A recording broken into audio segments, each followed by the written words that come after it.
Good evening and welcome to everyone who's here tonight. And I'd like to welcome anyone who's watching online on Hounslow Council's YouTube channel. Most welcome. Okay, we have apologies from absence tonight from councillors Guy Lambert, Tony Lukey, Balraj Sarah, and I'm not sure if it's for lateness or it is completely the whole time from Councillor Samia Chowdhury. So, apart from that, everyone else is here. Any declarations of interest, please, under the Town Planning Code of Practice or any other communications from members? I'm going to start with, I've had communications about item 5, which is Canberra House, Gunnersbury Avenue, that's particularly from Mari Raeburns, but we've also heard from Brentford Voice and a couple of other, I can't remember the other ones. They've gone out of my brain, sorry. It's been a very long, it seems to have been an incredibly long week and we've only got to Thursday. Okay, I've had communications from people regarding Brentside in Brentford. And that basically is it. Right. So has anyone else got anything they need to declare that's not, I've not said? Is that pretty much okay? Gary? Same here, yeah. It's the same here. That's great. Thank you very much. Okay. Minutes of the meeting held on the 3rd of February. That's pages 7 to 9. I'll take. Are there any corrections, first of all? Okay. Okay. And any matters arising? No. Okay. So can I sign those as a true record, please? Thank you very much. Okay. Moving on. Okay. Tonight, the item number 4, Wood Lane, has been moved to a final planning committee meeting of this administration, which will be on the 21st of March. So we will start with Canberra House, moving through Brentside, Swan Court, Beckett's Close, and to the Orthodox Church. Okay. Chair, could I ask a question? Why this has been moved to 21st? Why has it been moved? Yeah. Right. Well, unfortunately, the councillor concerned who has called it in is unavailable tonight due to, I think if you want. Yeah, he is. Okay. Mm-hmm. So that's the reason. And there's no problem with that being moved because we obviously have one more. We have that meeting. We have one more meeting to go, and haven't had any objections from the applicant. Okay. Okay. Thank you. It was. No, just that it's been moved second time now. Yes, I know. It might be, it won't be moved again. So, so that it will be held. We will deal with it on the 21st. Okay. Thank you. Thank you. Right. Okay. Okay. So we move on. We will start with the Canberra House. Just to let you know, just so you are aware, we have speakers on the first 2 items, which is items 5 and 6.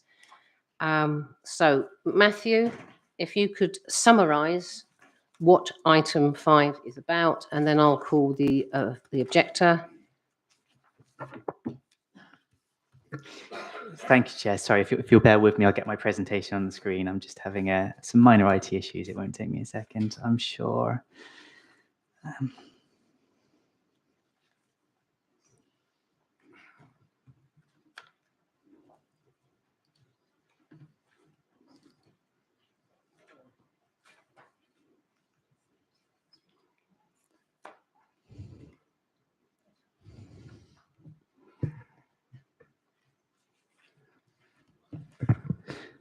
Thank you, Chair. Apologies for that. So the application is for Canberra House, which is 266 to 277 Gunnersbury Avenue. Just to get your bearings, we're opposite the B&Q site, just north of the Chiswick roundabout. and the Power Road Industrial Estate is just to the east of the application site. The application is for an 8-storey storage building. I'll just briefly get a plan up on the screen so you can see it, just a general overview of what it looks like. This is the building, and if it's okay, I'll leave it at that. So we have speakers, one of whom is Mary Rabberhands, who's got her own presentation. So I'm going to flick over to her presentation, which is a PDF, and then I'll come back to these own pictures if that's all right. So there'll be a bit of flicking about, but just to make sure that we're showing what she wants to be shown, if that's okay. Okay, can I just let you know that if you have the agenda, there is also an addendum report. It's unnumbered, I'm afraid. That's nothing to do with us. That's unfortunately to do with the people who print it for us. But I've quickly run through and just marked them off, the numbers off. And that is pages 1 to 9 for the Canberra House. So I'm just reminding you that's the addendum. I'm hoping that all members of the committee have the addendum. That's fine, good. Okay, so and obviously the actual planning, actual pages of 24 through to, well, 25, well, they are 24 to 44, okay, so over to our objector, Mari. Okay, just to remind everyone, she has up to 5 minutes to do her objections. And then there will be questions from members of the committee to her, and then we'll have the applicant who will also have 5 minutes, and then we'll move on to questions of that. Okay. Haven't had a request.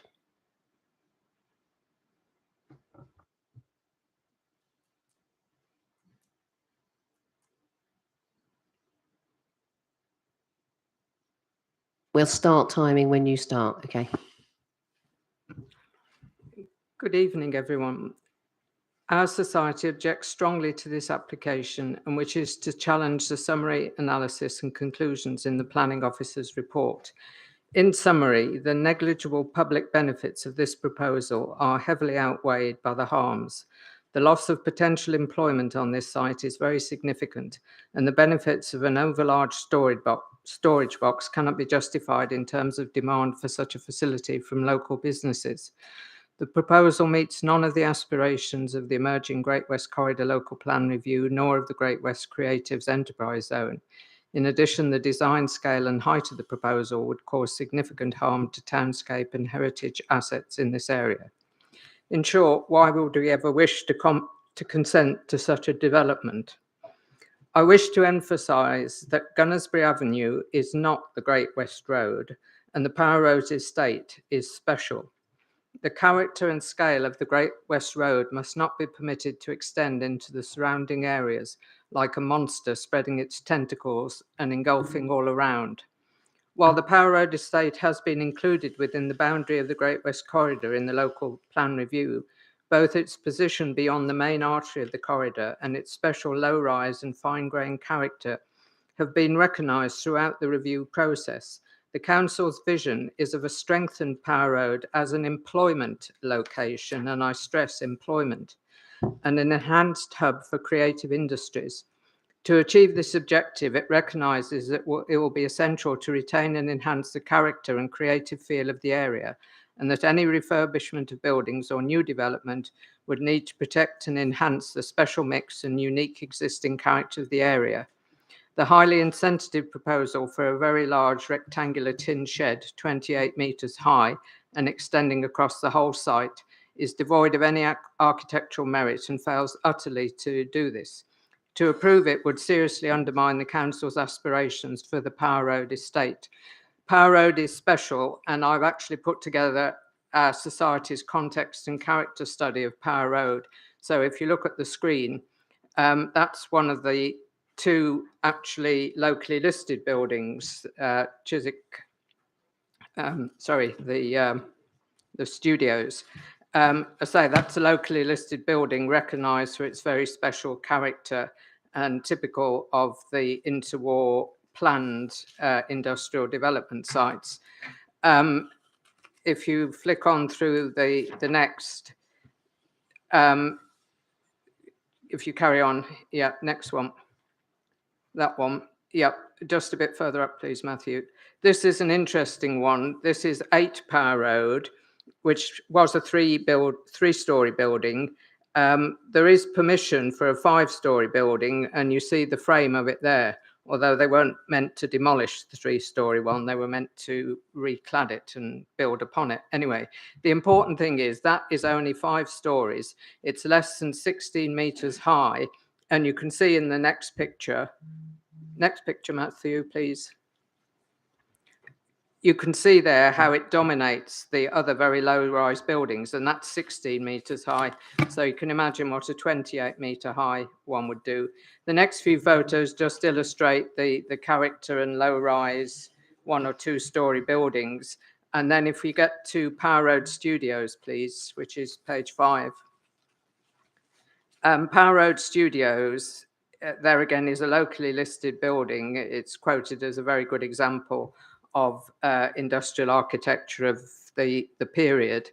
And the important thing is this building is opposite the site, the site that you're looking at where they're proposing this storage. It goes all the way down Power Road or halfway down. It's opposite this locally listed building.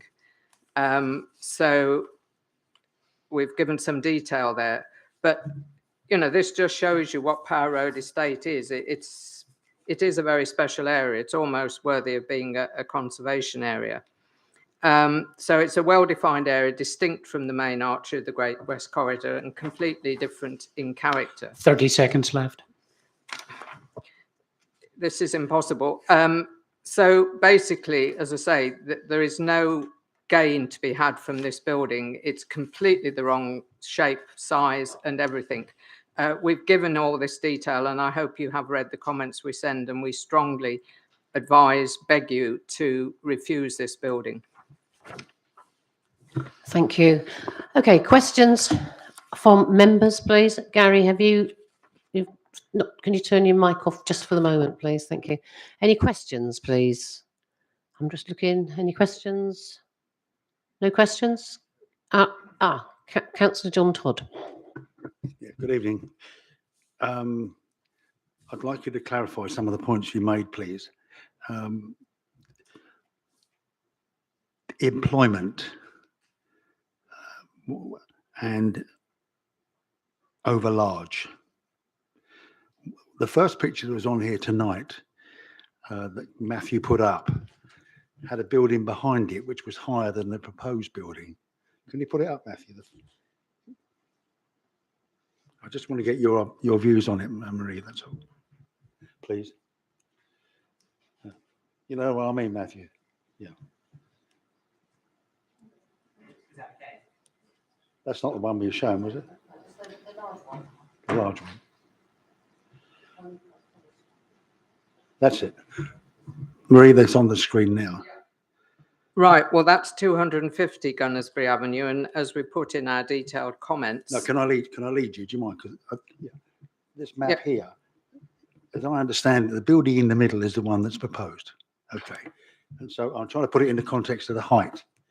The building behind it on the right looks higher. And what sort of building is that? That is an 8-story office building that was consented some years ago. I gave the full. It's an office. It's an office. Okay, all right. Can I come back then to the employment? Sorry to switch around, please. Well, in terms of employment, obviously the current building on site is empty, but and obviously the pandemic has had its impact. But when it was being in use as an office, I believe, according to the developer, it employed about 170 people. The storage unit will employ the equivalent of 3 to 4 full-time. So that's a loss of over 150 jobs. And I didn't think the borough was particularly losing big sites like GSK for employment that, we should be looking. So, it's not going to offer any employment. It's a storage. It's a big box. I think you implied, correct me if I'm wrong, that you didn't believe there was a demand for the volume in that building. What evidence do you base that on? I based it partly on sort of general local knowledge of the area. I know Power Road extremely well. I walk down it several times a week. But it was based particularly on the developer's own statement that to begin with, in the first phase, however long that is, he was only going to occupy, I think, less than a third of the building, and then he could put these mezzanines in. So I think most of the building is purely speculative. You know, and most of the buildings in Power Road are workspace, sharing workspace. They are creative. There's recording studios, there's some offices, there's some Time people. yeah, there's some light engineering firms which are expanding. I mean, one of the buildings I showed you where they've got permission, you know, for now 5 stories. That's because they're expanding. So it is successful, and we want it to remain successful and be even more successful as a creative hub. And I can't imagine how you can, or how anybody can imagine that a great tin storage structure is going to be creative, or you know, it's not providing anything other than space. Okay, that's terribly clear. You, like me, have read the officer's report, and their recommendation is quite clear. Yeah. Of their reasons, which one do you find has the greatest flaw, if any? I'd rather put it the other way. Okay, your call. Yeah. I don't think any of their reasons stand up to argument. And in particular, I mean, there seems to be a block between that part of the planning department that deals with policy and that part that deals with development control. And, you know, for the last 7 years, the policy unit has been developing this policy for the Great West Corridor. And I've been very involved in that. I've attended the recent examination in public of that. And it has a very clear objective vision for Power Road, and that is to be a creative hub. And to take the best of the buildings, particularly the 2 that are locally listed, and to pay respect to them in how it's built. So what is being proposed doesn't stand up to that. And you know, even within the applicant's DNA statement, it indicates that it was agreed during pre-application discussion. So this was agreed with the planning officers, I quote, "Any development would need to be subservient given diverse and sensitive nature of the wider setting and the closeness to residential uses." Well, how can a building of 28 meters high be subservient to buildings, most of which are less than 10 meters high? And even the one that's got permission to be 5 stories is 16 meters high. It doesn't make any sense. And we know that over the other side of Gunnersbury Avenue will possibly be 2 Larch Drive with tall buildings. But this is what I'm saying. They are within the main arm of the Great West Road. And if we allow the character and scale of the Great West Road to continue extending in this way, engulfing everything else, then, you know, I just don't know how, as a borough, we can propose such things. And as I say, it's, you know, what are the borough's priorities? It's housing, it's employment. This isn't providing any housing, rightly, from where it is, and it's not proposing any employment. So, you know, why are we bending to, you know, I can see from a developer's point of view. And of course, the other thing is because it is coming forward of the current building line, and I've given you a photo to show you that, it's because he wants it to be seen from the M4. And because of the bend in Gunnersbury Avenue, it will be visible from the overhead section of the M4 as it crosses the Chiswick roundabout. So that he wants his Shoreguard sign on the top.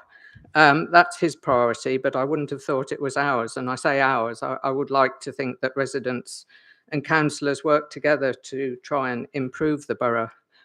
And, you know, we've been working very hard as a society, as I say, working on the plans for the Great West Corridor. But, you know, the Great West Corridor isn't the whole borough. So, yeah, that's... John, have you got more? Yes, sorry. You've been very patient with me. Yeah. Not a million miles away, there's a huge additional storage, isn't on the M4? The big storage, yeah. Yeah, there's the big yellow. Big yellow, yeah. But then And if you look at the pictures that are up there on the screen, SureGuard itself, there are 3 examples of SureGuard storage units there. And okay, one of them is fairly tall, but the other 2 are 2 or 3 story and almost of a domestic nature. Because the other thing is this has no active frontage. The entrance is a narrow entrance on Power Road. So the whole front of the building on Gunnersbury Avenue, there is no activation, no people. I think there will be a footpath, but you know, so what are we doing? Great West Road, Gunnersbury Avenue is, you know, it's a tree-lined avenue with Gunnersbury Cemetery and Park one side, a residential part of the conservation area on the other. You know, we shouldn't be treating it in this fashion. It is, you know, it is something separate. And, you know, if you're not going to follow what is the council's spoken mission for Power Road, well, you know, why are you employing planning policy officers if you're not going to follow any policy? John? Yeah, thanks. Anybody else, please? That looks like I haven't no other questions. Okay, thank you very much. You could do a swap. And is it Alan Evans? Would you like to come forward? Thank you. Okay, you have up to 5 minutes, and you'll be warned 30 seconds before the end, should it be necessary. And when you start, we'll do the timing. Thank you. Thank you, Chair. Good evening, all. Thank you for the time this evening. Yeah, I am Alan Evans. I am here on behalf of SureGuard UK Limited. The proposal, as is highlighted, seeks an industrial use within an established industrial location. It will, in fact, contrary to some of the discussion just heard, deliver and assist in delivering economic growth and jobs. Of a typical SureGuard storage facility, of which there are nearly 40 in the Greater London area, the average occupancy by a commercial or employment user is about 30% of their floor space. So it is a facility open to all, but there's a significant proportion of dedicated business users of the facility. And what storage does is it allows businesses to be flexible, as well as paying rents at a lower rate than you would do for a high street or an office accommodation. It also allows users to change as their businesses either grow or indeed contract. So it gives flexibility. On a store of the size proposed before you this evening, that 30% of floor space would equate to approximately 1,100 users or units with an employment generating function. So the proposal isn't just a storage unit which is left to idle. There's a significant employment benefit delivered. Other benefits which are highlighted in the officer's report, and I won't go into detail, but specifically in terms of energy and sustainability, the proposal before you meets the BREEAM Excellent standard, which is one level below the highest possible achieving. It has a biodiversity net gain score of 151%. It's largely through the proposed living roof, compared to existing building on the site, which offers very little in the way of biodiversity and opportunity for ecology. Appreciate the character of the wider Power Road industrial estate displays some buildings of industrial architectural merit of their time. In my mind, there's nothing to say that a high quality architectural design response for contemporary industrial use before you this evening cannot stand the test of time. In terms of fenestration, there is correctly, as pointed out, limited fenestration on the side elevations. That is to allow future development for the adjacent sites, one of which we know has a live planning history. The frontage onto Gunnersbury Avenue itself it's a wide boulevard as a road. The frontage of the building is very narrow in relation to the overall elevation and frontage of the Power Road industrial estate fronting onto Gunnersbury. And indeed, as you saw on some of the slides, there are similar scale buildings, either with planning consent or very near planning consent. And of course, the land immediately opposite the application site comprises the B&Q redevelopment, which has a resolution to grant planning permission and has buildings of up to 70 metres high. So I would suggest that the 28 metres proposed here before you is wholly subservient in that context, and again meets the 30 yes, seconds left. the aspirations of the Great West Corridor. I'll leave it at that, but I'm happy to answer any questions. Thank you. Okay, thank you very much. Questions? Councillor Alan Mitchell. Yeah, just a very brief one. Thank you, Chair.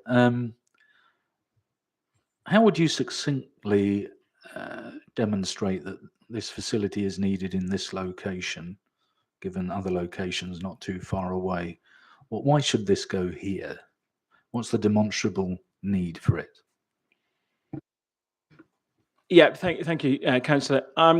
The answer is there's a demand generally for storage space for a variety of users, both business customers and domestic customers.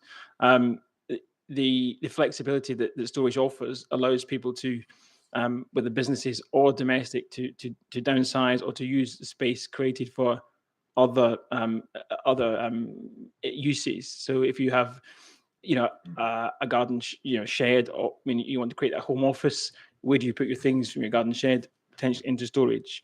Or if you're a business occupier, you have a large office, you want to downsize, you have enough space for your dozen or so staff, but you don't need extra space to store, when you can store that more cheaply, more efficiently in a storage building. I know you did say succinctly, and I've already waffled on slightly, but there's a demand for it, as I understand.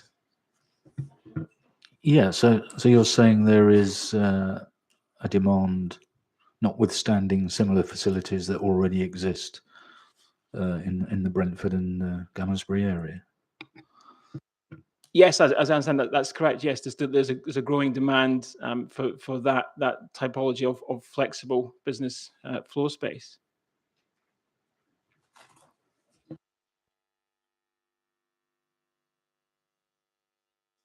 Thank you. Right. Richard Foote. Sorry, Councillor Richard Foote. Thank you, Chair. Could you give me, I know you're sort of floating numbers around, and I wasn't I didn't catch the numbers, but can you tell me what the employment levels will be in these premises when they're at full strength? Yes, thank you. Yeah, so there's two types of employment that associated with the store. One is, as was quoted and discussed earlier, the direct on-site employment, and that equates to the 4 full-time staff. The other aspect is the indirect employment aspect that self-storage delivers.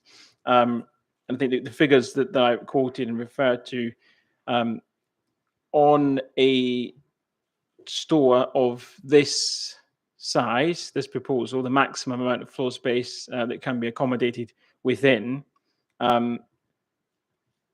would equate, using the 30% of the floor space, total floor space figure as a occupied by a business user, would equate to approximately 1,100 of the units. Well, 1,100 businesses or enterprises occupying a unit.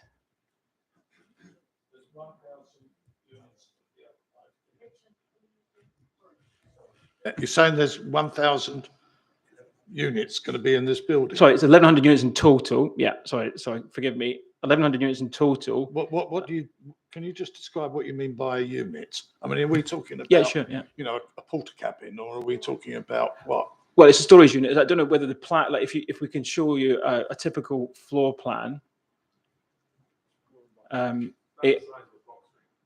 It has the different sizes. So some of them are the size of a large wardrobe, some of them are the size of a small office. It depends on the user.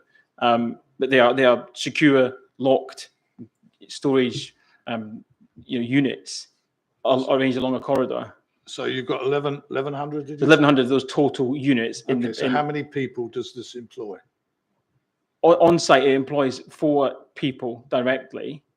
And of those 1,100 units, approximately 300 of those are occupied by registered business users. So not domestic customers, but business users. So employers, enterprise, large organizations, small organizations, tradespersons, creative industries use self-storage a lot. They rely on it for storage of props, for media, audio, visual. Sorry, equipment. I'm just going to interrupt you here. Can you take my mic off for a minute? Yeah. Right, we have complete and utter misunderstanding here. We do not know what you're talking about in the sense of we understand about the number of units. Absolutely no problem with that. I think we've all grasped that, and we know their varying sizes. I think most of us have been in a storage facility possibly at some point in our lives. And if we haven't, then I do apologise for assuming that you have. Now, the question Councillor Richard Foote was asking you was how many do you directly employ, which you said was 3 to 4 or 4. Fine. That's correct. Now, you now are conflating. His next question was we can't work out what you mean, because presumably this is a technical thing that you use. I mean, you're very, you've got 40 of these facilities. And you're supporting businesses. That bit we understand. I think we've all got that bit clear. You are supporting businesses because they don't want to have storage on their site any more than we would like to have. Well, if we haven't got an attic or we haven't got a basement, we need to put our storage somewhere. But that does not equate in our brains. And don't forget, we are councillors with very varying backgrounds. And some of us wouldn't have a clue what you were talking about, equating units to people. That we see people being employed, and I think our problem tonight, and I'm with Richard here. I don't know how you can answer a question which is about employment numbers by talking about units. I don't know whether you can explain that to me, because basically you've got to really put us at the lowest possible level, possibly, because I'm struggling to understand it, and I'm not exactly stupid, but I don't understand what you're saying. Could I just add, Chair, because that's my problem, is that my experience is that storage units, not necessarily of this nature, but if you like, the storage units are areas of very low employment. And what I'm trying to get here is we're putting in, there's an application coming in, if it's going to employ 4 people, or is it going to employ 4,000 people? I don't know from what you're saying, but my experience with it, I lived much closer to the Heathrow area, and there are many storage units there that employ very few people, and that's what I'm trying to get to.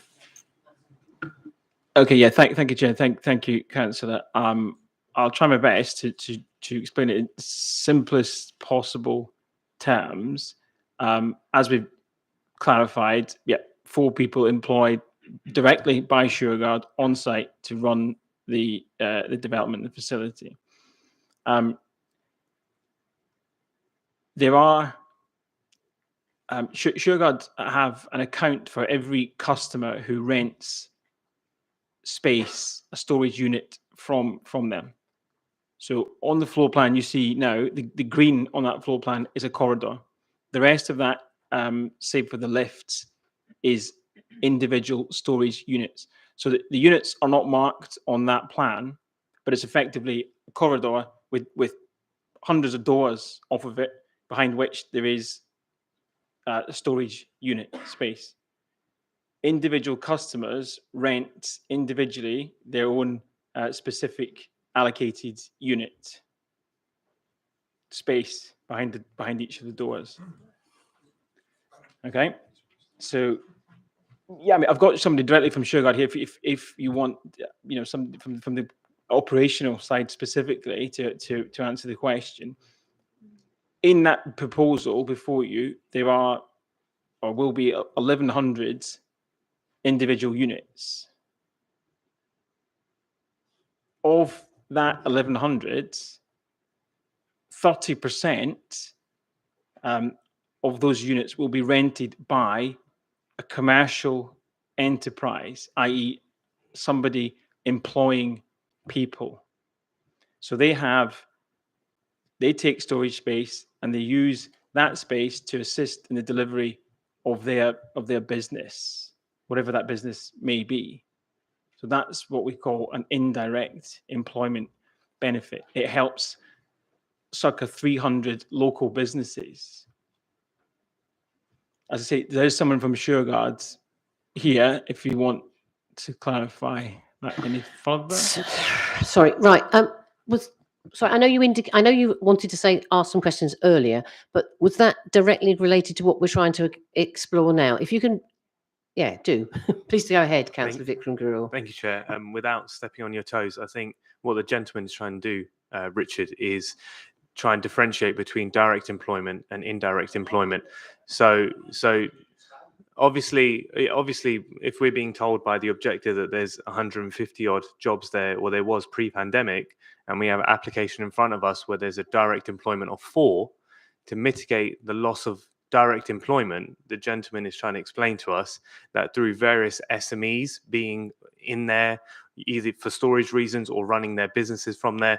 I'll give you an example. I know a few secondhand bike firms that use the Big Yellow Storage or this company for employment. They're trying to say, despite it going from 150 to 4, they're trying to mitigate that gap with saying that some indirect employment will come through there to bridge that gap. It won't go to that 150. I can personally say that with a lot of assurity, irrespective of what the gentleman will try and quantify now, but he's just trying to bridge that gap of 146 by saying that there will be indirect employment. That's essentially what. Okay, I think we got that.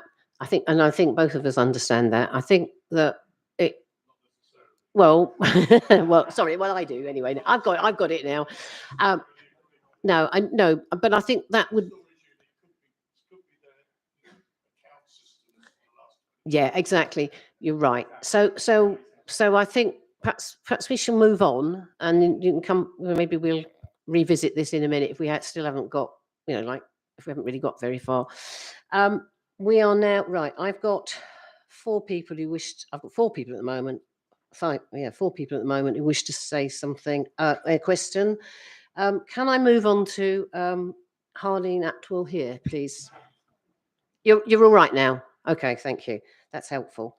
Okay, so Councillor John Todd. Thank you very much. I'm slightly baffled by how you're giving representations. That's not very clear. You said there's someone here from Sureguard. I presume you were.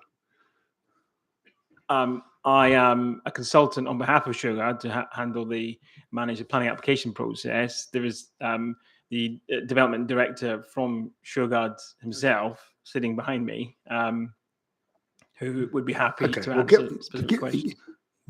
I presume they've employed you solely for this project? Not solely for this project.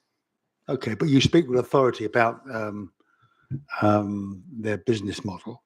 Yeah. Where do you get the evidence for that? I've worked with them for 8 years now. Okay, but sorry, I'm over talking you. Sorry. So I should answer you in terms of the evidence is so each individual customer who rents space or a unit from Sureguard has an account with Sureguard, so they know exactly the demographic in terms of a domestic or a commercial customer renting floor space, storage space from them, so they can tell from the portfolio. Yeah, I think you're going over old ground a bit here, aren't we? Yeah. But basically, we've got a new building. You've signed no contracts with third parties at the moment, have they? For in terms of Duh. no, nothing No. yet. No. Okay. Such a huge building. Huge is a subjective term. It's to meet anticipated demand for storage space. I'm not going to repeat what you said. How do you base the need for a building of that size? What evidence do you have?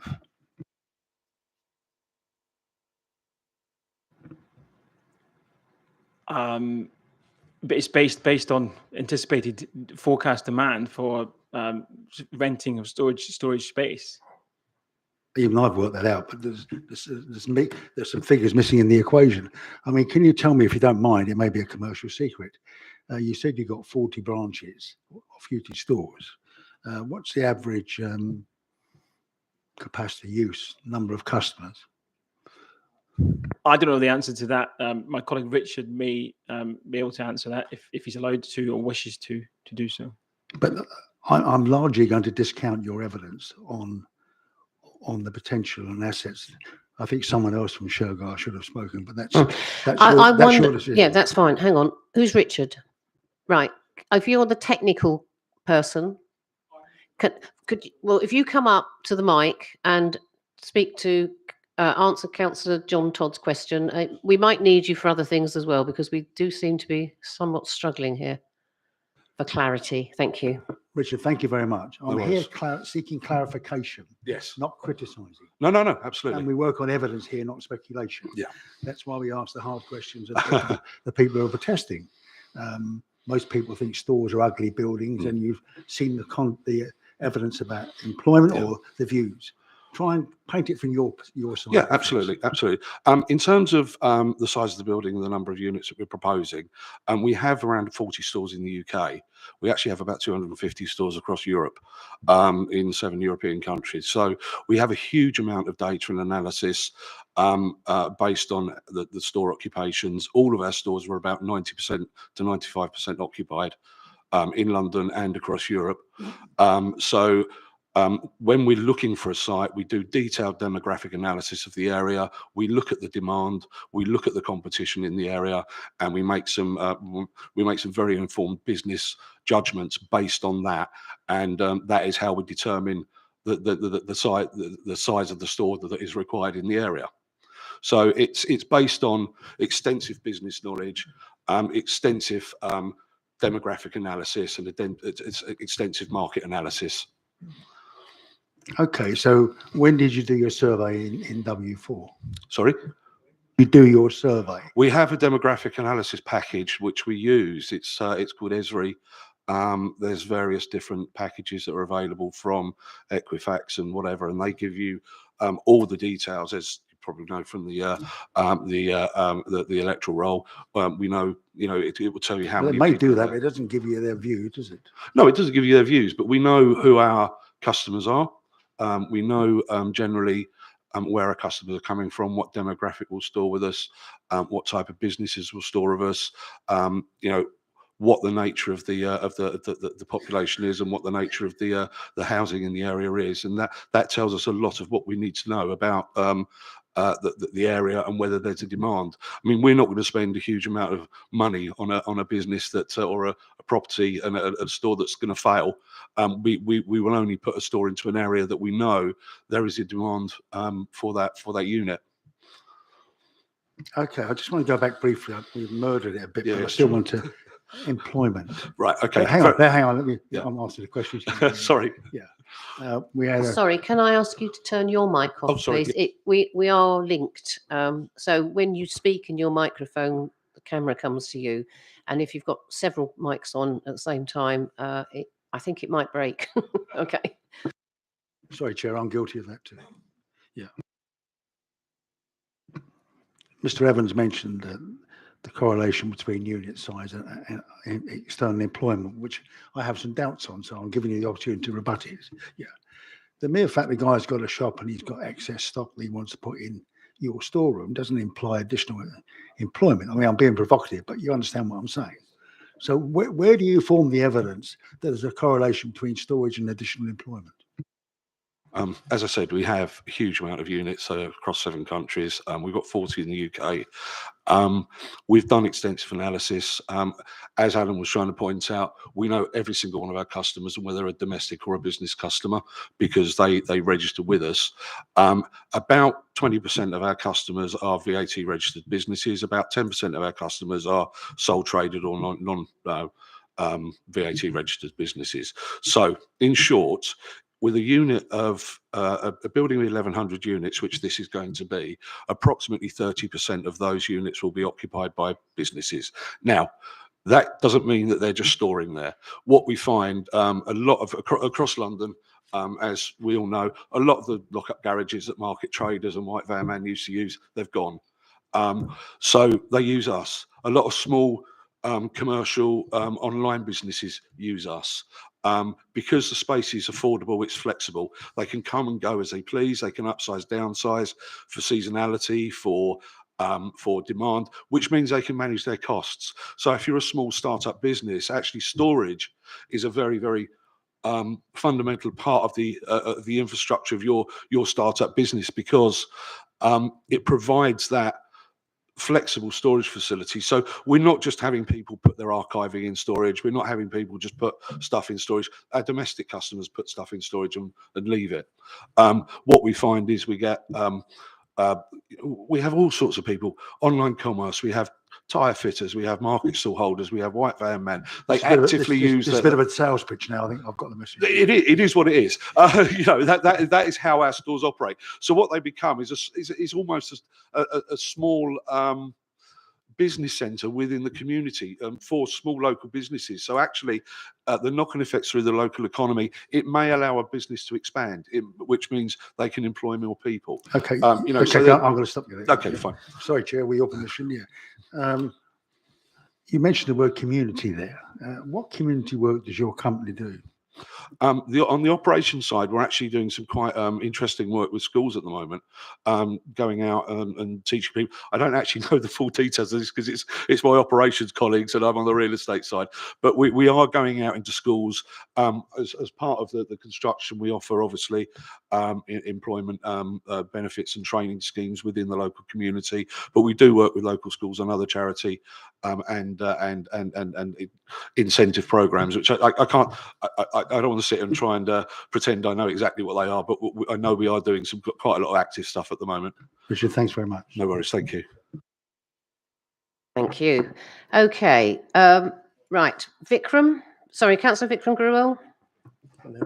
Thank you, Chair. Thank you for that. I mean, the just on the last point, the employment and training opportunities for 4 vacancies, that's going to be quite extensive in the local area. I was going to cover employment, but my colleague, Councillor Foot, did touch on it. But I'll just try and take it a step further. So you have 40 units in the UK, you were saying? No problem. So, sure. So, no problem. So we'll round it up to 40. What is the range of employment, and what's the median of the closest comparator in terms of size and units? So what I'm trying to ask is 4 a high watermark figure for the sake of this committee, or is that your rough median across all your 40 branches in the UK? 4 full-time employers is our average in a store. But as I was saying to you, you know, the indirect employments far outweigh that. Can I just make one other point? The 150 people who used to work in the office, we understand, have actually relocated within the borough. So those jobs are not lost to the borough. Fine. Just one small supplementary is, sorry, I know we're just talking about 4 employment spots here, but is there any sort of guarantee that those 4 employment opportunities will be taken by residents of the London Borough of Hounslow? It's in the Section 106. It's in the draft in Section 106. We would usually bring an experienced manager into the store, but we would certainly look to source some of those 4 from the local borough. And as I said, also within the construction phase, there's construction training and management and opportunities within that construction phase for people to train and have jobs on site during that program as well. Thank you. Thank you. Councillor Gary Gurul. No, Chair, I don't want to ask any more questions. Thank you. I can't see anybody else indicating. Fine. Oh, Mel. Sorry. I do apologise, Mel. So, Councillor Mel Collins. Not to worry. I'm going to start with a quip, if I may, because I thought the gentleman said the company name was Shergar, and listening to the last half an hour, it's like flogging a dead horse. I'm totally confused because the application before us is for a storage unit, and yet you're trying to tell us that part of your employment strategy is not the 4 people that are actually going to be on site, but the people are coming and going to the site. Now, is this a store of 1,100 units, or is it a store of 30% storage and 70% small to medium businesses as upstarts? Because to me, that's the differentiation of what you're trying to sell us of the employment side of this against the 4 actual members of staff that are there. So can we just clear this point up once and for all, if it is possible to do so, please, Chair?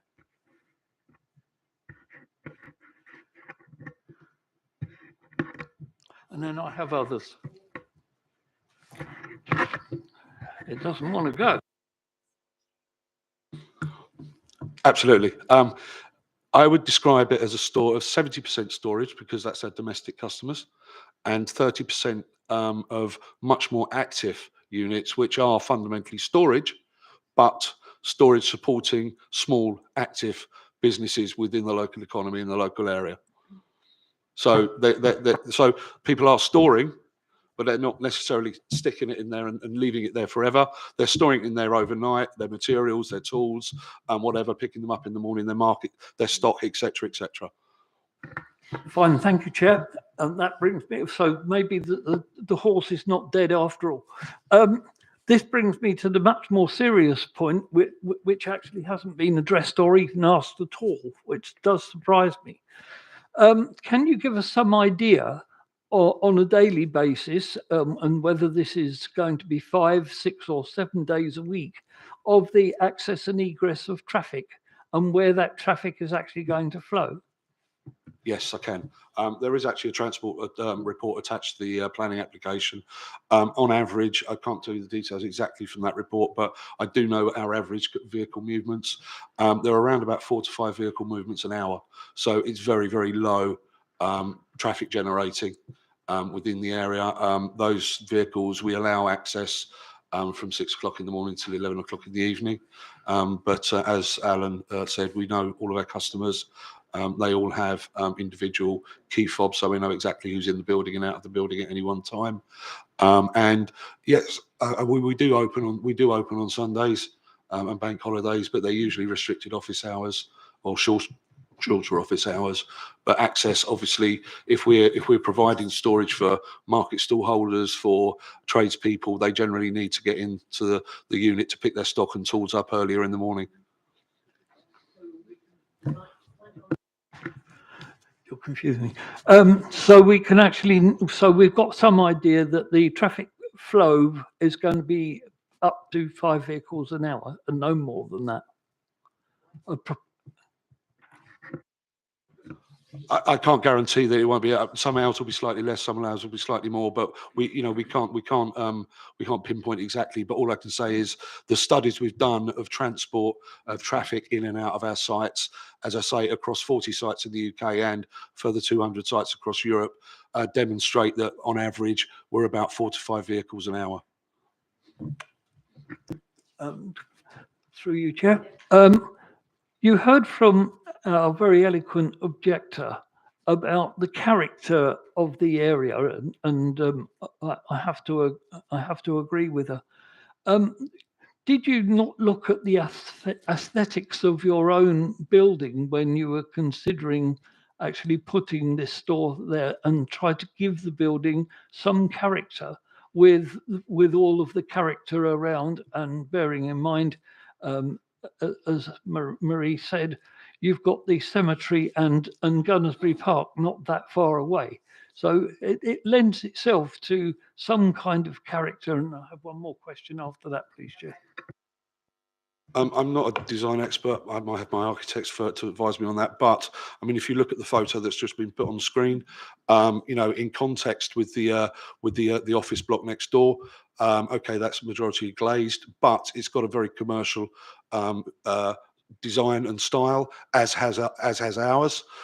We have put a fair amount of fenestration and glazing into the front of the building to break it up and give some active frontage there onto Gunnersbury Park. And obviously the general the general character of the area is changing with as my colleague mentioned, 70 stories going in directly opposite on the other side of the road, or 70 metres, sorry, shall I say, going in directly over on the other side of the road. And therefore we think, and as the design officer has pointed out, you know, we are, it's an acceptable and appropriate design for the building and for the area.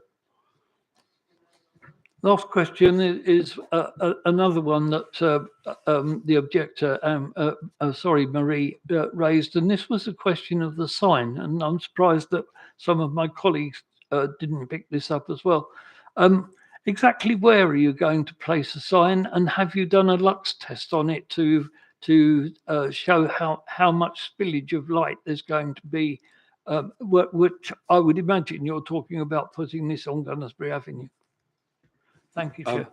The signage is indicative on the drawings. It will be followed by a further signage application. However, the indication is the type of signage we would usually apply.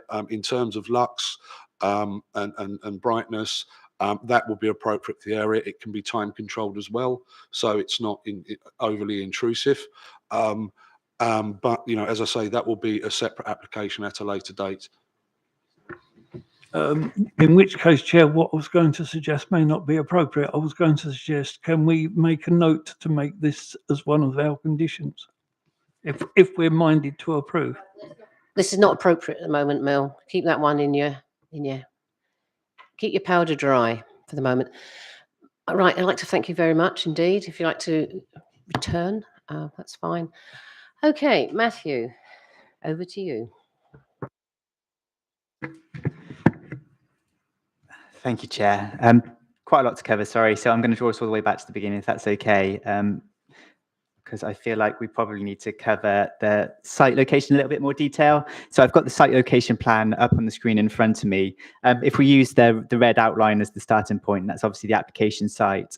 Just directly to the north of the application site is 250 Gunnersbury Avenue. So we have been talking about 250 Gunnersbury Avenue. That is the application site where an 8-story office building was approved in 2017, I think it was, and obviously as yet not constructed.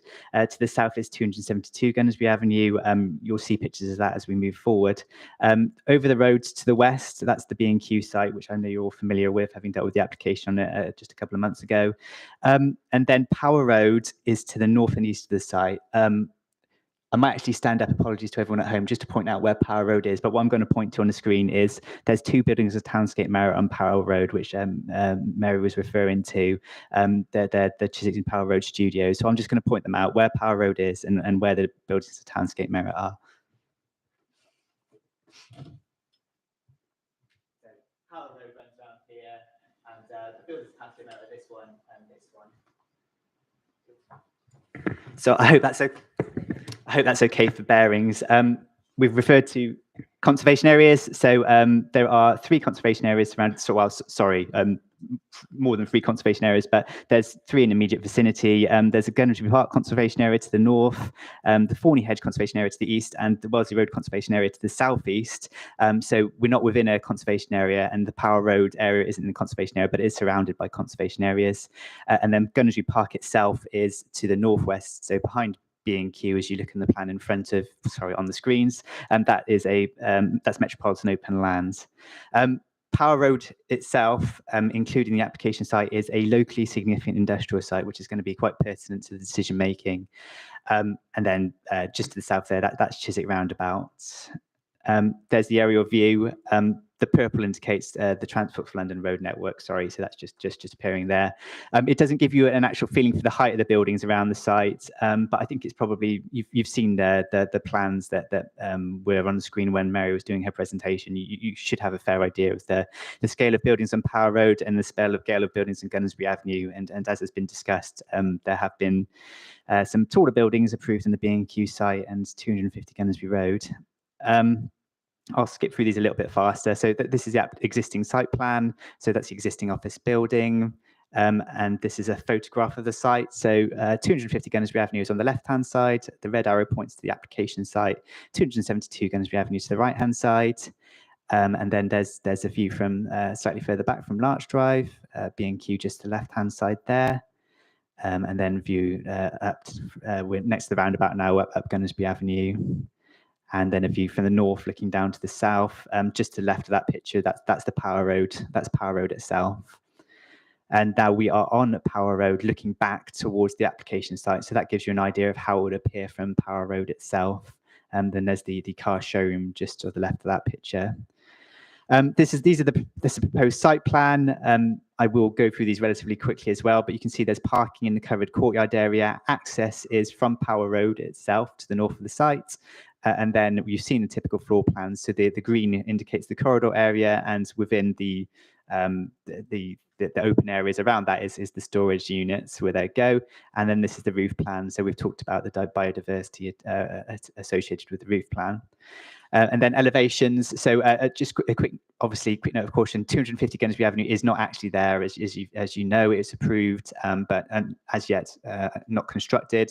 And then you can see 272 Gunnersbury Avenue just on the right-hand side. It is an 8-story building. It's 28 meters tall, as has been discussed. And then looking at it from the rear, and then we're looking at side elevations. And then I will show you a couple of CGIs. With a degree of caution, because obviously CGIs aren't necessarily the best representation. That the plans show exactly how far the building projects backwards, and it shows how far forward of the existing building line it projects. But there you can see a broad outline of 250 Gunnersbury Avenue. It is taller than the proposal site. And then I'll just flick through a couple of other CGIs before I get to the main presentation. And if it's okay, I'll leave it. I think I'll leave it on this one, if that's all right. So I think that the crux of the discussion has been the design of it and the employment generation. If it's okay, what I'll first do is that you've heard from obviously West Chiswick and Gunnersbury Society tonight. We did receive additional representations. You received the one from Mr. Storer. There was actually, one more representation from a resident who was also raising concerns about the scale of it and the impact of the employment use. I just wanted to highlight that because that's not in the addendum. It was a relate representation, but it was received before the addendum was publicised. And I believe you probably received other correspondence, that's my understanding, but I don't think officers were privy to that. In design terms, I think it's probably fair to say that we are treating it as a building that fronts Gunnersbury Avenue. It's obviously taller than the buildings you've got on within Power Road itself, and it's taller than the buildings you'd find in the conservation area. Direction of travel isn't quite the word, but it is not dissimilar in scale to buildings in proximity that have been approved. We've obviously got the B&Q site over the road, which was a significantly tall building, and it is a self-storage building. So it's more of a functional design, but not necessarily, it's what you would expect of a self-storage building. And I'm just hesitantly suggest it's not necessarily out of character with the actual buildings that are in the locality, treating the locality as Gunnersbury Avenue. I will linger on the employment use if that's okay. There are a couple of issues I need to raise as well. But in terms of the employment use, as has been discussed, the existing building has had capacity for 145 jobs. That's part of the application. And as you've heard, this proposed use will have 4 jobs generated. You've obviously heard Mr. Evans's representation about the benefits of the scheme. So when we raised concerns about the loss of jobs, they gave us an employment statement, and I think you've heard basically what is involved in it. But I do want to add that although there was 145 jobs within the existing building, the existing building did have 145 jobs capacity for them. There's another element to this, which is that they have provided us with a certain amount of marketing evidence to suggest that it's no longer viable to have 145 jobs in an office use on this site. There's a few other things to say in this. When it comes to our local plan policies, we generally now the local plan policies state that we direct offices to town centre locations. And we have obviously had the emerging local plan reviews, of which Power Road features in the Great West Plan Review. And that states that we are promoting creative industries within that site, not necessarily offices. And as you've heard, the suggestion from the applicants, the statement from the applicants states that this office use will support those creative industries that we're seeking within the Power Road industrial estate. And just to add, there is our employment land review, albeit from 2016, did indicate there was a growing need for storage use within the borough. So it does actually tick a number of policy boxes there. So I just to reiterate, there isn't just the fact that they are offering this as support to the Power Road industrial estate. There's also the second issue, which is that there isn't necessarily the demand for that office space in this location anymore. So that's just to add to the equation. I will say it's a very good scheme in terms of sustainability. There's a 99% reduction in carbon emissions. They've just fallen short of the 100% carbon neutral scheme, but there is the contribution to make sure that's net carbon neutral. There are some neighbours in proximity to the site which may not be immediately apparent. So they are at 200 Power Road, which is the building. It says 126, 129. That's just to the northeast of the site, but we have done an analysis in terms of impact on light and outlook on the dwellings within that property, and we've found there not to be any significant harm. I think if it's okay, I'm going to leave it at that. I can't think of anything else to say, just to say, yeah, so focusing on the design and the employment issues, I think has been the conversation. And so I hope I've covered those points, and I'll leave it to questions then. Sorry. Okay. Questions for the officer, please. I'm looking round. No questions? No questions. Goodness. Okay. So moving on then from no questions to comments, please. Right. Have we got any comments from anybody? Any comments? Councillor Richard Foote. Chair, I did point out earlier when I was talking that I come from the west end of the borough, where around the Heathrow area, where warehouses predominate with a very low level of jobs for people. That's what they represent. In this particular period in time, where we've seen a great loss of jobs on at the Heathrow end of the borough, it sort of worries me that we're talking about developments that do not bring employment to the borough in any significant terms. And I have to say that's the prevailing thoughts that I've got on this. Thank you. Councillor Michael Dennis. Thank you, Chair. No, I do understand Councillor Foote's concern about encouraging employment. That's a very important thing. My thought of the scheme is that I think by virtue of the nature of the business, and I've used storage units before, that is just how they work.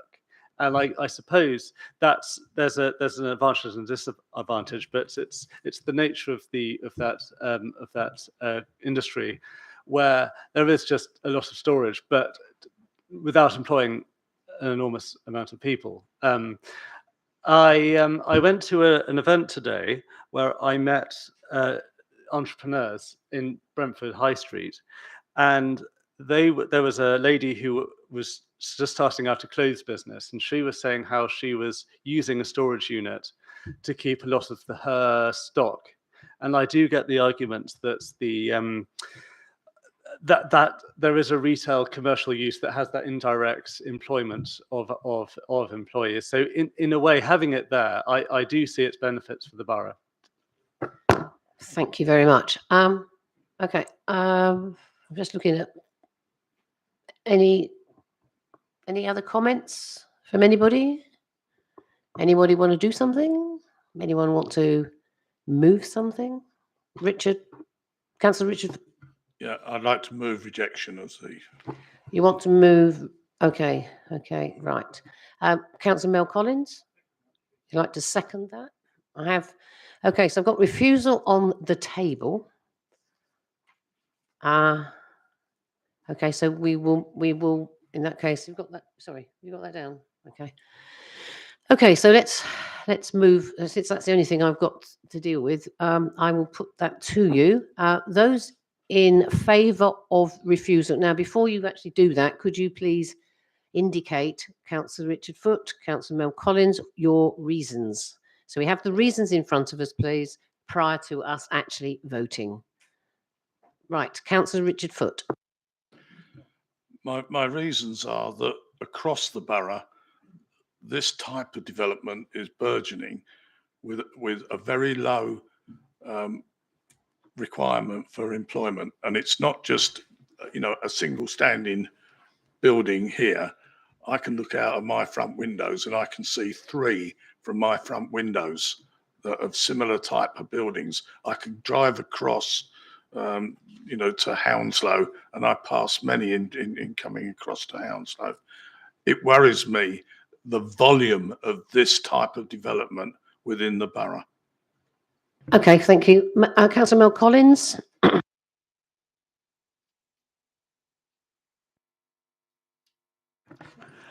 Yes, Chair. I think that this is aesthetically unsuitable for the area. And I take Matthew's point about B&Q being across the road. That's not the issue. This is a completely different area, albeit it's the width of a carriageway. But aesthetically, it does not fit into the character of the area at all. And so that would be my supporting, because I was going to raise the lack of employment on this site as well, which was already raised. So that's my second one. Okay, is there anything about the design, anything about overbearing or anything like that? Anybody? Or you're not, or that's not the issues? Yeah. Okay, Matthew, you got those? As you sorry, were those statements in terms of design? So, Well, I'm saying the overbearing. I mean, that was raised by the objector.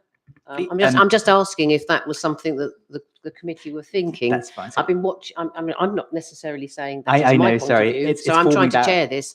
I'm trying to see if that is. There are other councillor. Oh right, Vikram Guru. Would you like? Chair, I would say my 2 colleagues that have raised their objections, I as it stands, as that picture on the screen, I'll completely agree with them that the proposed building is not in character as of today, but as of what Matthew said, in the future, it very much will be in character of that. And I fully appreciate the point about employment, but the gentleman over there and the applicants can't change the nature of their business model, which is low overheads, a self-sufficient business that's pretty much, just bringing in revenue from rental of the units. Okay, so I think we better move to the vote now. I think people have okay with that. So could I see then those in favour of refusal, please? Can I just see people in favour of refusal? I have 2 votes for refusal. Could I see those against refusal? 1, 2, 3, 4, 5, 6. So I'll do that in a minute. 6. I'll come back to you in a minute. 6. Abstentions? Right, that's okay. We've got 1. Yeah. Okay. Right. In which case, can I just have a show of hands again, please? I've got the people who object, who are in favour. I just want to clarify. Councillor Alan Mitchell was abstained, right, and then everybody else was against. Yes, just for it. Is that okay? Everybody, I've got everybody there. Okay. So that actually has been refusal has been turned down. So could somebody please move something so we can move on? Councillor Michael Dennis. Thank you. Yes, could I kindly move for approval of the application? Right, officer's approval, yeah, and Councillor Harleen Atwell here will second. Okay, so may I now see all those in favour of approval of the application? 3, 4, 5, 6, that's the same 6, 7, right, 7, and those against? 1, 2, 2, you know those are, and abstentions? That has been approved. Okay. Thank you. Now, just to clarify, I'm looking at the time. Okay. Do you need a break? Okay, we can move on then. Fine. We're moving on to the next item, which is item 6 on your agenda, which is the garage block opposite 14 to 16 Brentford. And again, we have speakers who wish to object, as well as the applicant. So we will proceed. Matthew, could you generally introduce it, please? Yeah, sorry, I'm going to flick to the to one of the proposed plans. Hopefully, this is reasonably clear. So this is an application for 6 affordable rent homes. There are 3 bungalows on the north side of the site and 3 two-storey dwellings on the southern side of the site. You are going to be hearing representations from residents of Upper Butts. So if you look at the red line around the application site there, you can see the garages which are on to the southwestern side of the red line. The properties, I think, that are the biggest concern in terms of representations tonight. You can see are marked as 6, 7, 8 on this plan. So I'm now going to walk over and point out number 8, the Butts, 7 and 6 in that order, just so that we're all aware of the representations and proximity to the application site. Yeah, you're going to need a pointer. 8, 7, 6. So number 8. Sorry, do that again. Number 8. You got that, Mel? 7 and 6. Hang on, right. Can you? What's it? Is that one nearer for you? No, because it's got the glass. I'm not going to the. Okay, don't worry. Okay, you just have to do. Yeah, that's okay. Okay. Sorry, just going to say, I'm concurring with that because I know this area very well, having been a local ward councillor many, many years ago. So I know the area, and I still, obviously, because since I'm in Brentford anyway, I tend to walk past there a fair bit and through it, has to be said. So I do know this one well, Mel. So I think you probably are more aware of it than you realise. Okay. Sorry, I do apologise. That was an aside to my colleague. Okay, right. Okay, so we're now going to move to the objectors, please. I have Paul Brooking and Jason Manning. You have 5 minutes between you, and I do recall having one email said a specific time, which I thought was part of. But what I want to know is, would you like us to just minute? Would you like what the person who was going to go first has basically 2.5 minutes, isn't it? Or was somebody going to have slightly longer? I think I had 2 minutes 45 from one of you, but I didn't have any time on the other one. So I think we were splitting it evenly. Evenly. Correct, yeah, Okay. correct. So if I get my legal advisor here to time you for 2.5 minutes and warn you at 2 minutes, so you know you've got 30 seconds for that person, and then we'll do it again for the other one. Is that okay? Yeah, there will be. Oh, yes, that's what I'm saying. We will start it when each of you starts. But usually what happens, of course, is you will probably cover most of some other areas when you're being asked questions, which I'm sure there'll be quite a few. Okay. So whenever you're ready. Thank you. I live at number 6 Upper Butts, which is on the screen. It's referred to as the access road to the development. So my front door and all my neighbours open onto the access road. The concern of many residents in the wider area is the proposal to remove the parking in this access road. Firstly, PTAL guidance should not be applied to our existing properties. If it was applied, however, we are actually PTAL 2, suggesting a parking provision of up to 1.5 spaces per unit. Next slide, please, Matthew.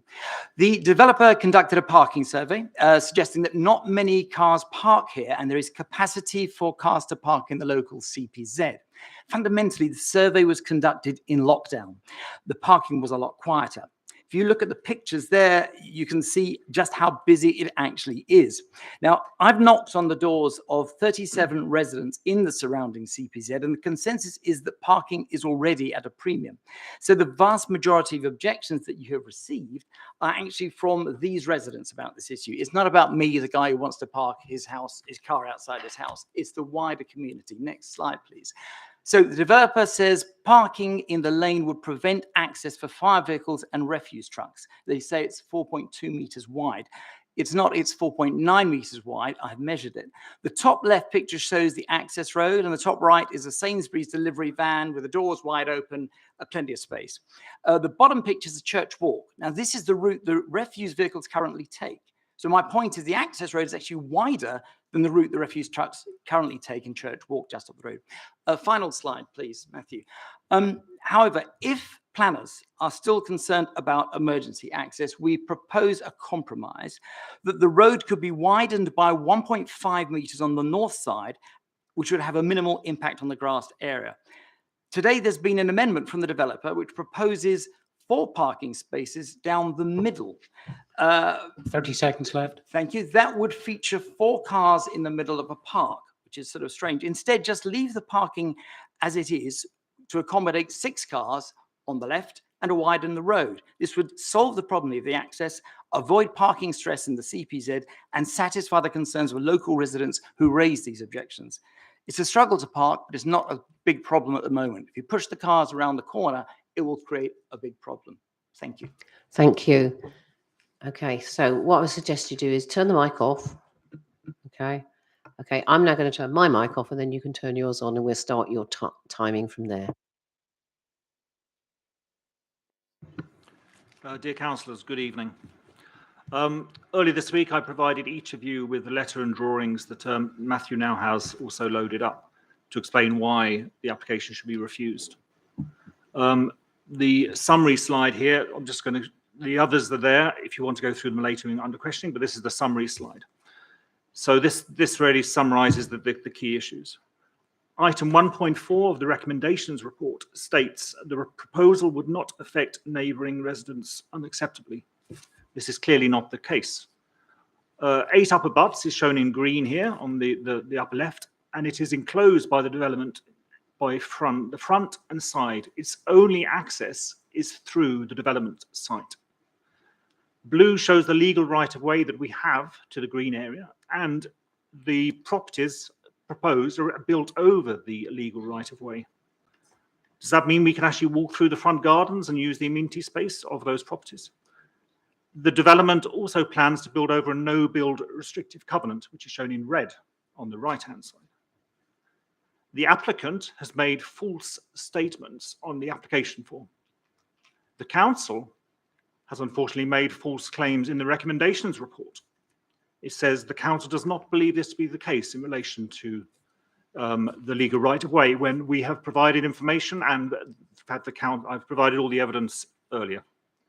There are multiple errors on the drawing submitted. Not even the site boundary has been identified consistently. So what is the development site? Do you know what you're voting on tonight? Due process of consultation has not been followed. Drawings only just made aware of yesterday via the amendments report make reference to a meeting on the 13th of December. That is after our consultation is closed, so we had no input into that. We were not consulted, even though we showed willingness to be. 30 seconds left. Thank you. The proposed 2-storey buildings adjacent to the 1-storey building are overbearing for our small dwelling resulting in loss of light and privacy. The bungalows opposite, with a amenity space which are hatched in red there, outdoor amenity will impact heavily on our privacy of the upper butts also, and of our residents. So the application is therefore flawed with material considerations and should be refused. Thank you.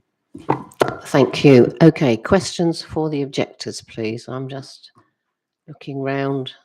Councillor Vikram Gurul, please. This is the first gentleman. I appreciate this might be a bit of a question that you can't fully quantify, but your parking proposal seems perfectly sensible to me and a middle ground. Why was it not adopted by the planners in your view? And in their proposal of you said parking vehicles in the middle of the road.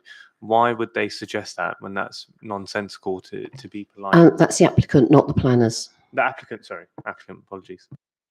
Yeah, I don't know. It I'm might not be a sure. question for Yeah. the applicants, you'll get a chance to ask that question afterwards.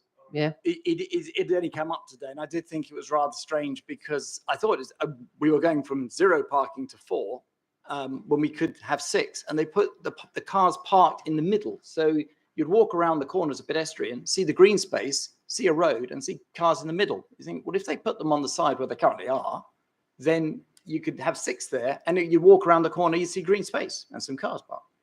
So I don't quite know the answer to it. Councillor John Todd. Hi. This is an application to build houses, not to provide car parking. What do you say to that? Absolutely, and we're not objecting the idea of housing. It's important in the borough, but to live in the borough, we all have to work with the way we live. And if you take away the parking, which we've known for years, then people are going to park around the corner. And it'd be nice to have a car-free zone, but it just pushes the problem around the corner. And the surrounding CPZ, this is as a result of speaking to all the residents. When I knocked on the doors and I said, do you know about this? They said, no, I'm not aware of this.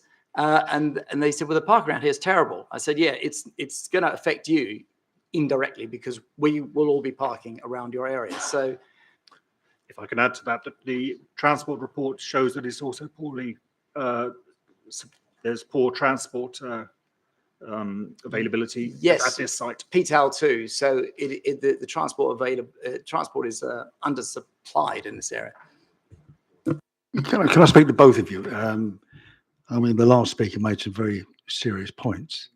Have you discussed it with the applicants? Have you had any meetings with the applicants? Has there been any local consultation with the applicants?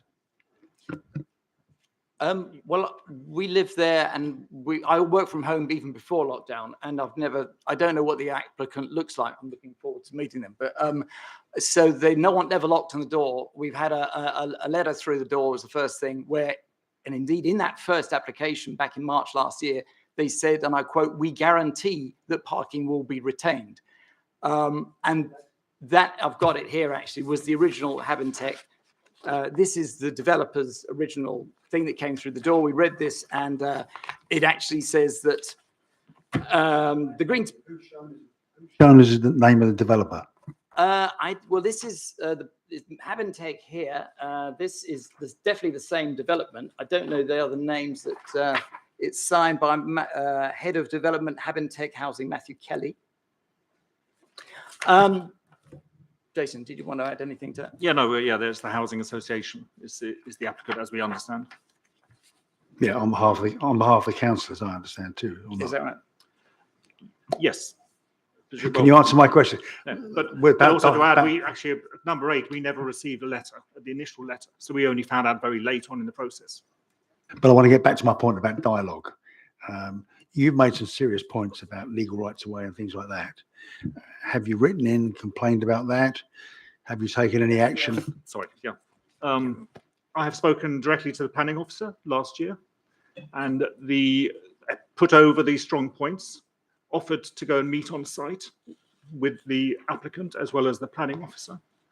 And to find out subsequently that they've had a meeting without involving us is atrocious. But did you say, if you don't mind me asking probing questions, rights of way and things are quite serious. Did you provide documentary evidence to confirm that view? Yes, we did. In the form of what? I believe it was by email. The property is Now, by... what documentation did you prove? Oh, land registry records, which on the slides here that Matthew will be able to go through and show you some of the land registry details, both for the right of way and the restrictive covenant, which was the red polygon. So there's an awful lot of facts for us to absorb, especially me. Are you saying in simple terms that with these rights that you say exist, we cannot go ahead with this? That is my view and the view of my my brother and sister-in-law who I'm representing. And what appears to be the situation is that the applicant has not done their homework correctly. I think they have assumed that our property was like a garden shed of the office at the front, which is Somerset Road.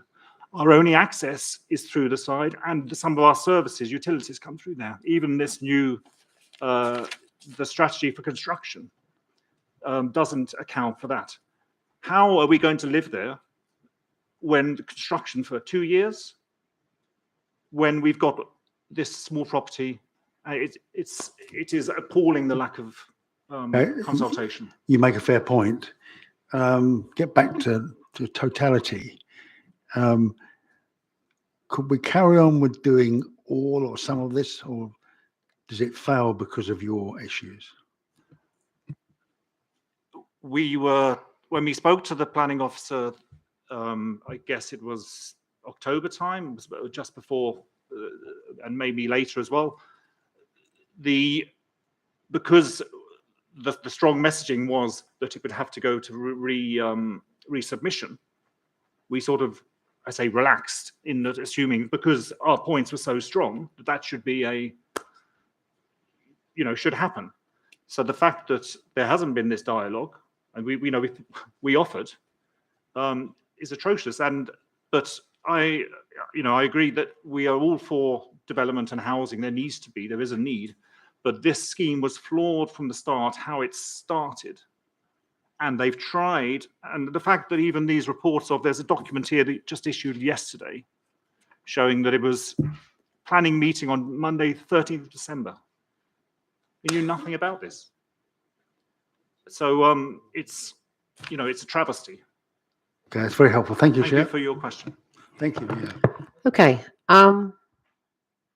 Anybody else have a question for the objectors?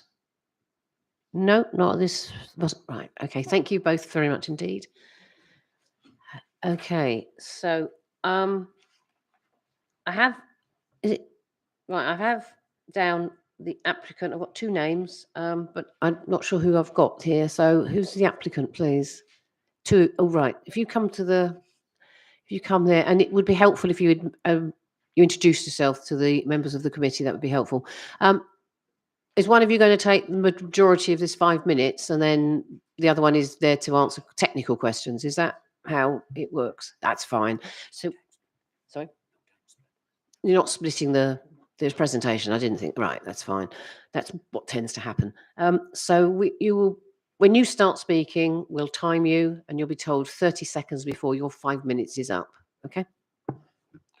Good evening, Chair, members of the committee. And we're the planning consultants here tonight representing Habintake Housing Association, the applicant. And they've asked me to read out a short statement to begin with. So this is a short statement on behalf of Habintake Housing Association. The homes proposed in this scheme directly respond to Hounslow's identified and acute need for accessible, affordable housing in the borough. These people represent some of the most vulnerable in society and those whose housing options are currently severely limited. Without housing of this type, many will be forced to live in unsuitable temporary accommodation, which not only comes at a huge cost to the council, but also severely limits people's life choices. The homes to be let are at social rents, making them genuinely affordable in a part of the country and London where affordability is a huge issue.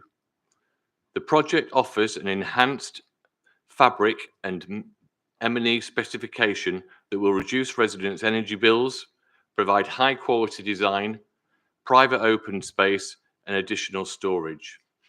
This section of society has been that most adversely affected by the pandemic and the current energy crisis. These proposed dwellings will therefore go a long way to alleviating these issues for future end users, making them truly sustainable and a highly valuable asset for the council, who will benefit from 100% of the nominations, thus helping to reduce the number of people on the council's housing waiting list. So this is us.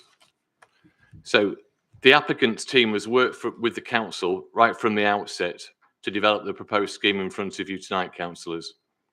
The initial pre-application discussions were started on this project between Habintake and the London Borough of Hounslow back in April and June 2020. And since our submission, the applicants team have significantly refined the design of this project, particularly massing amendments to the rear roof form of the two-storey terrace to respond to neighbours' concerns. Changes to materials and landscaping have also been introduced in complete cooperation with your officers to achieve a high-quality, sustainable development appropriate to this site. As a result of this process, we consider that the proposal reflects an exceptional design quality that fully respects the character and appearance of the Butts Conservation Area and protects neighbours' residential amenities. The architect's brief has been to achieve a net zero carbon development, and the importance of this was made very clear by your officers during the pre-application process. Therefore, all of the dwellings proposed in this scheme have excellent environmental credentials, been designed to carbon neutral standards. The new units will provide high quality accommodation and an excellent standard of amenity for prospective occupants. The scheme includes fully wheelchair accessible units, 3 of those, so that's 50% of the total of the scheme, that have been designed to satisfy Habintake's own exemplary design guidance for such housing. In terms of parking, the applicant has demonstrated that a proposed development can be suitably and safely accommodated on the existing highway network, with no detrimental impact on amenity, on highway safety or capacity, and your own highways officer will verify that tonight. And you've been made aware of the latest amendment to the scheme, which has provided 4 additional designated bays in place of the 5 informal bays that are currently there, to allow existing residents the ability to continue to park alongside the access to the development site. So in summary, we consider that the proposed scheme is of an exceptional design quality that would enhance the character and appearance of this part of the conservation area and respects the living conditions of the neighbouring occupiers. The final scheme is a direct result of the high level of cooperation with your officers, and has taken place throughout both the pre-application process and the application process.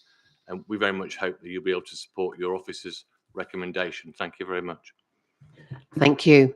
Okay, questions to the applicants, please. Councillor John Todd, were you waving? I thought you might be. Go ahead. Good evening. You've heard the evidence from the people opposing and their specified reasons. What do you say to that? I mean, just add a caveat. No one's against the houses, the concept, but these are material issues that it appears you haven't done due diligence, or you challenge it, or we want an explanation, please.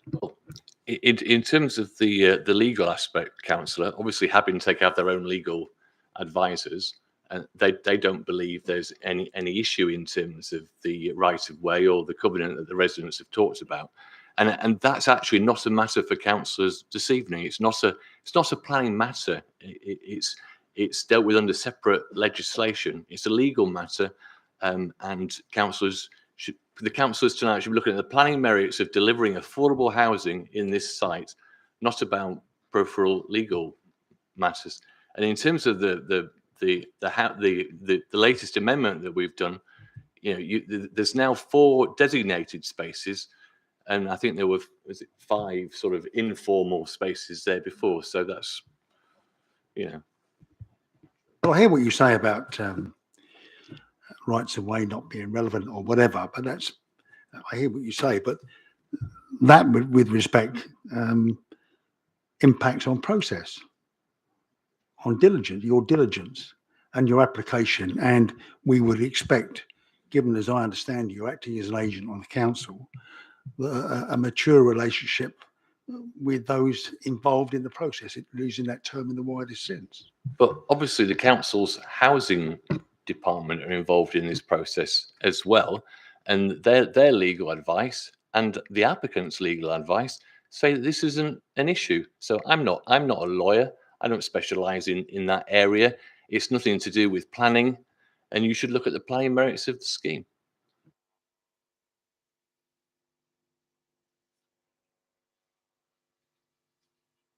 Okay, Councillor Vikram Grewal. Thank you, Chair. Just a couple of questions. I know Councillor Todd spoke about the objectors, and I appreciate your views on what we should and shouldn't consider on this committee. That's most appreciated. But this isn't our first planning meeting. We're well aware of what we should and shouldn't consider, and I think I can speak on behalf of all colleagues here and say that with a lot of confidence. In terms of the view on the parking matter that the gentleman with the grey blazer brought up, if you could touch on that, why that proposal was not accepted, what your alternative proposal was in terms of parking in the middle of the road or of some sort, but just quantify your reasoning for your avenue of choice on that. Second question's about the objectors' view on a lack of consultation and meetings that took place in December that they were unaware of. There wasn't sufficient notice. The original letter said there would be no material impact to parking, but in fact there is. All of these views. So it's quite important for us to see the application in its completeness, and just hear your view on that before we take a verdict on what we're being given. And just if you could walk me through, just for the benefit of myself, what consultation you've had with local residents in that area, and if you could just give a little timeline of it and the sort of engagement. I know some of it's in our reports already that we have in front of us, but just if you could walk through it, I'd really appreciate that. I'm going to let my colleague deal with the parking issue first, because he's been directly involved in those latest developments. Thank you. So we had, in the last couple of weeks, the planning officers have made us aware of the neighbours' concerns about parking. So it's the issue, as we are aware, is that there's cars parked for the residents on the access, and this was causing an issue with servicing and emergency access. So the way we have dealt with that was in cooperation with the planning officer. Before, in the last week or so, we've moved the parking over onto the green. We've created 4 designated spaces, where at the moment we have informal spaces, which we tried to retain. But it was made aware that we wouldn't be able to retain these safely. So we've provided 4 designated spaces now onto the green space, still retaining a good proportion of green space with amenity value for all of the existing and proposed prospective residents. The key issue that we had with providing any more spaces on that in the short space of time that we've had is there's a telegraph pole at the very entrance to the site. That means that's why we've had to cut into the site. I don't know if we've have the latest plan available on screen. There we go. It wasn't shown before, but this is the latest plan, which shows a telegraph pole at the top of the site, and where that's had to be retained. And we've got 4 spaces which are designated and ensure that the access is retained for emergency services and refuse.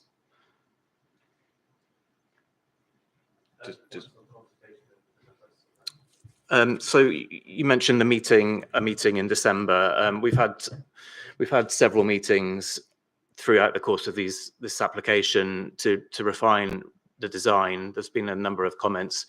And a lot of the comments that we have discussed with the officers have been passed from residents, and we have they have given those concerns to us specifically during these meetings, and it's been our job to respond to those comments through the design. It wasn't suggested that at any point that residents wanted to speak to us directly. We did have consultations with following the council's guidance prior to the submission of these applications, and there were a lot of comments, and we took those on board as part of the preparation of the applications. But the meetings were with officers, and all of the residents' comments have been put to us.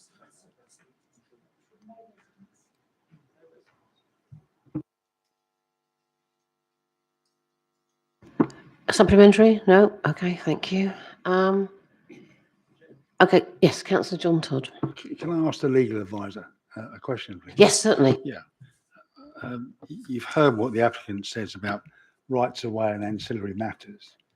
I sit here both as a councillor, where we're dealing with a council asset, and a member of the planning committee.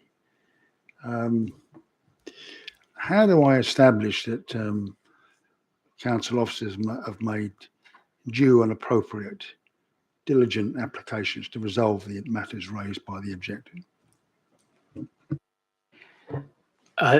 Well, the points that the objectors are raising are that they have rights, right of way, and that's on their title to their properties, and as well as that, so rights of way, and they're also quoting restrictive covenants. The grant of planning permission, if the committee resolved to grant permission, would not extinguish those rights. Those rights are continue to be enforceable. They are private law. What I mean by that is they're between individuals, so they're written into the titles of those properties, and they remain enforceable. And indeed, it's not unheard of for planning permission to be granted, and yet someone enforces a restrictive covenant. So those, as I say, the grant of planning permission wouldn't extinguish them, and they are separate to the what the committee is in front of the committee tonight. It's the planning application is anchored in public law, the Town and Country Planning Act and other legislation. That's all public law.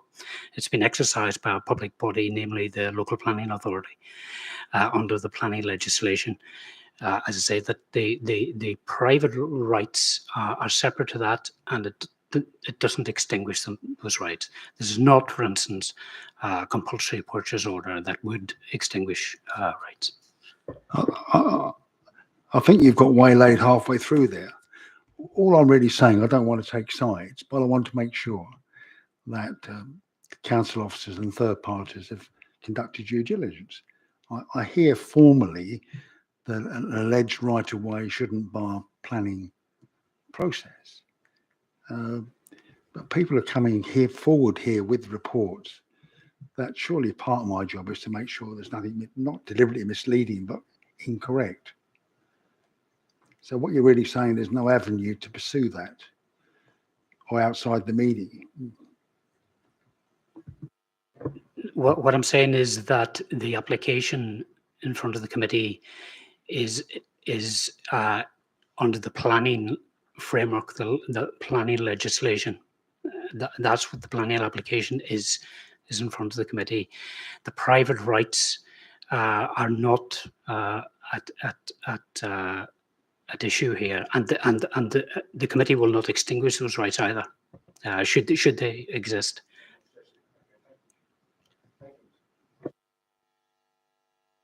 Okay. Any other questions for the applicant? Councillor Alan Mitchell. Thank you, Chair. Very briefly, in my ward, there was a similar case over rights of way, as Matthew knows. Given that this is a big contentious issue, and that you seem to have quite a lot of common ground, why haven't you come together and sorted that particular issue out? It would seem possible, because it did happen in a previous case in my ward, sort of. So that I'm just wondering why that hasn't happened to date. Thank you. Councillor, I assume you're referring to the legals. So this had been raised with the applicant a number of months ago, and it was something that was looked into by the housing team, the council's housing team, and by the applicant. And it was advised that the current state of the application red line plan and the application package was correct, and there was nothing further asked on that point.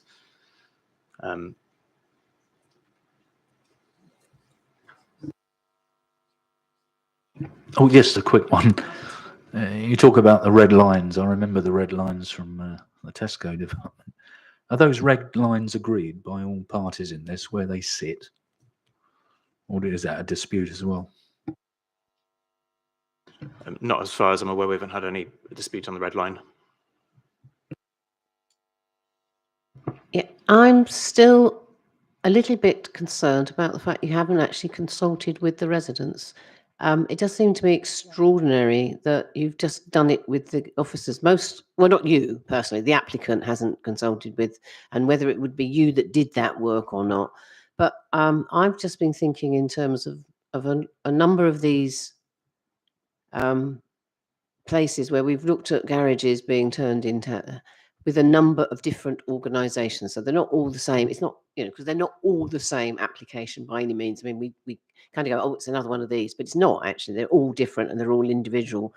And under a couple of occasions, I've noticed that the housing association or applicant has actually gone out of their way to talk to the residents that are going to be affected by losing perhaps storage in their garages or parking spaces. And that is not anything to counter what, and most of these, I have to say, in most of these areas, it wasn't actually more people coming to live in houses that was ever a problem. That didn't ever appear to be a problem with any of the residents, apart from one area, but that was a very specific thing, and it was more to do with sizes and design, not really the people. So that was it. So I was just wondering, in this case, where there's clearly quite a considerable amount of objections in quantity, okay, possibly more so than we've had in some other areas, why either yourselves or the applicant didn't feel it was necessary to go and talk to the residents. Just a question. So the timing of the application, I haven't got an exact time frame of the consultation and the precise dates of submissions in front of me, but so we had an initial pre-application meeting. At that point, this was just before the first pre-application meeting with the council began. It coincided with lockdown. So since the first lockdown, so since that point, we were preparing the applications by email correspondence with the council, with the officers. We then got to a stage where we consulted residents through the council's I can't remember the name of the forum, but it was an online forum that the council were prepared to manage consultations for these specific sites. At this stage, there wasn't really an opportunity to meet face to face. It didn't seem sort of like the appropriate thing to do during the lockdown. I'm not even sure if it was allowed. So the consultation was done online, but we did go through thoroughly all of the consultation responses and prepared and responded to various comments that were made. No, it was a very thorough exercise and it was best practice, and that best practice came from Hounslow Council. So we followed those guidelines precisely, Jim. I think we'll possibly have to raise some issues with our officers, so we'll leave that there. I don't think there's any other people indicating to me they wish to ask you. I'm sorry, I can't take you. I'm terribly sorry. The rules won't let it happen. Okay. Okay. That gives me right. There's nobody else to speak. Want to ask any questions of the applicants? So thank you very much for your time. Okay, over to Matthew, please.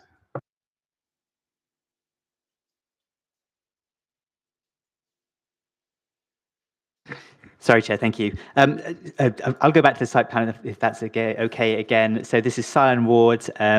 We call it to the rear of 14 to 16 Brentside. Brentside is the road that runs to the southwest there. You've heard representations from the properties in the upper butts. Willow Close to the north.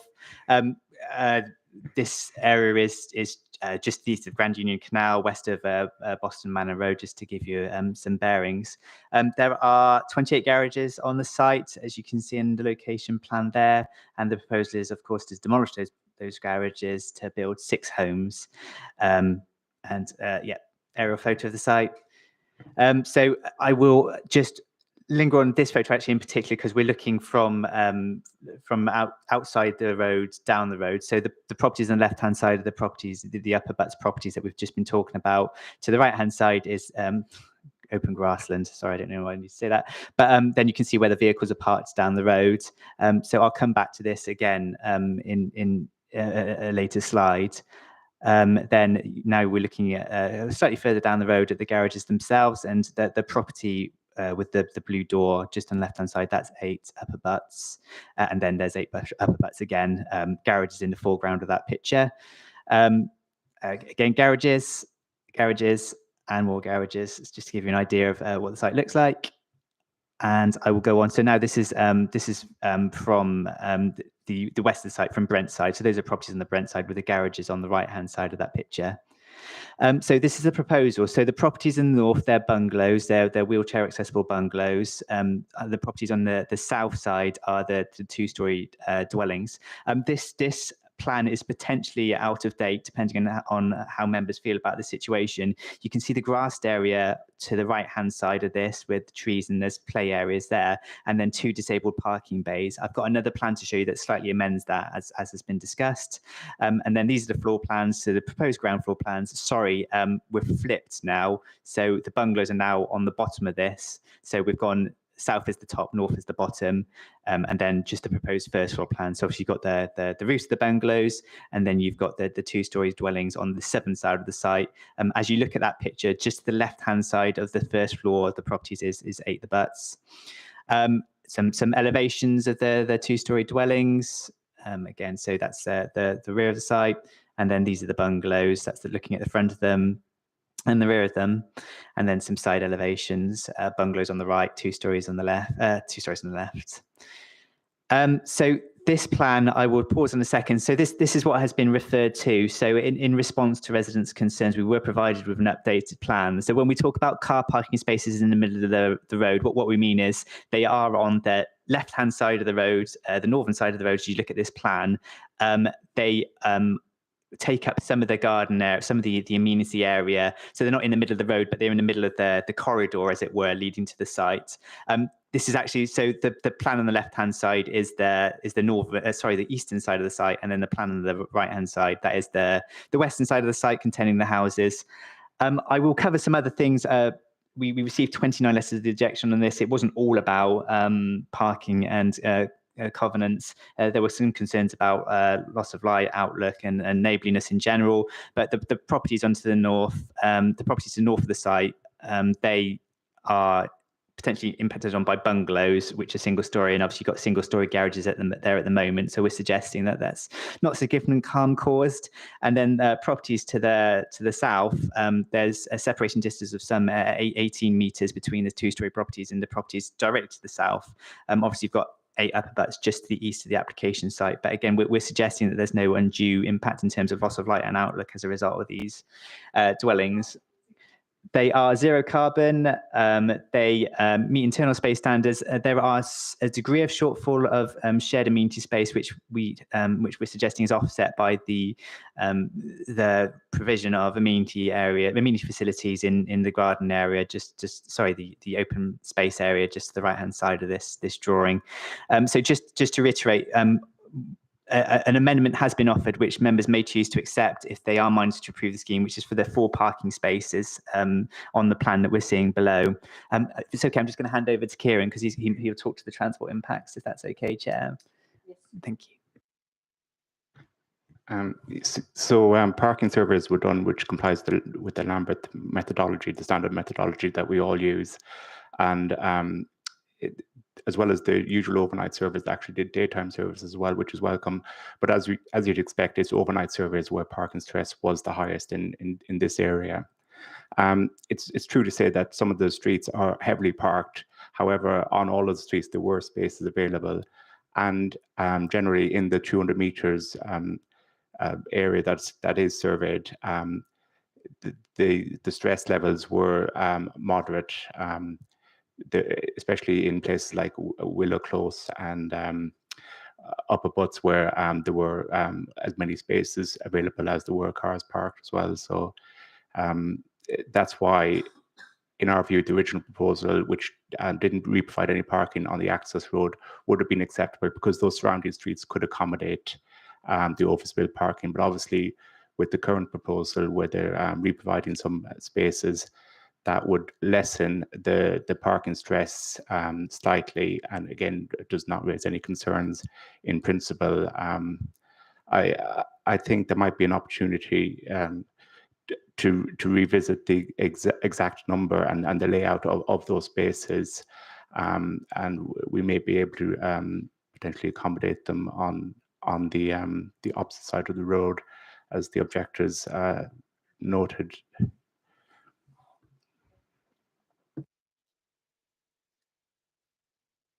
Okay, right. Right. Okay, so we've heard just heard that as far as the 4 spaces, these additional 4 spaces, that might be, could be accommodation. Now, I'm just going to look at the applicant. Are you willing to see if we can sort that little bit out, so that we've got the objectors saying they've got a solution of 6, and you're looking at, you've given 4. This is like almost like if we are minded today to approve this, that would therefore be a condition that you would meet with the objectors and any, like, I don't know if there's I can't remember now. There used to be a residents association. I mean, the Butts Society is one thing, but there used to be a residents association there. But if it was the people that were, you're representing the objectors, yeah.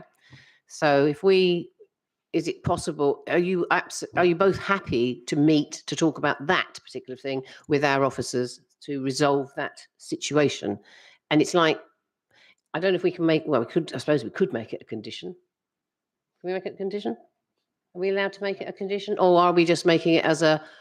We're strongly suggesting that that's what you do. Can we do? What's the illegal bit there? That's all right. I'm just waiting to hear.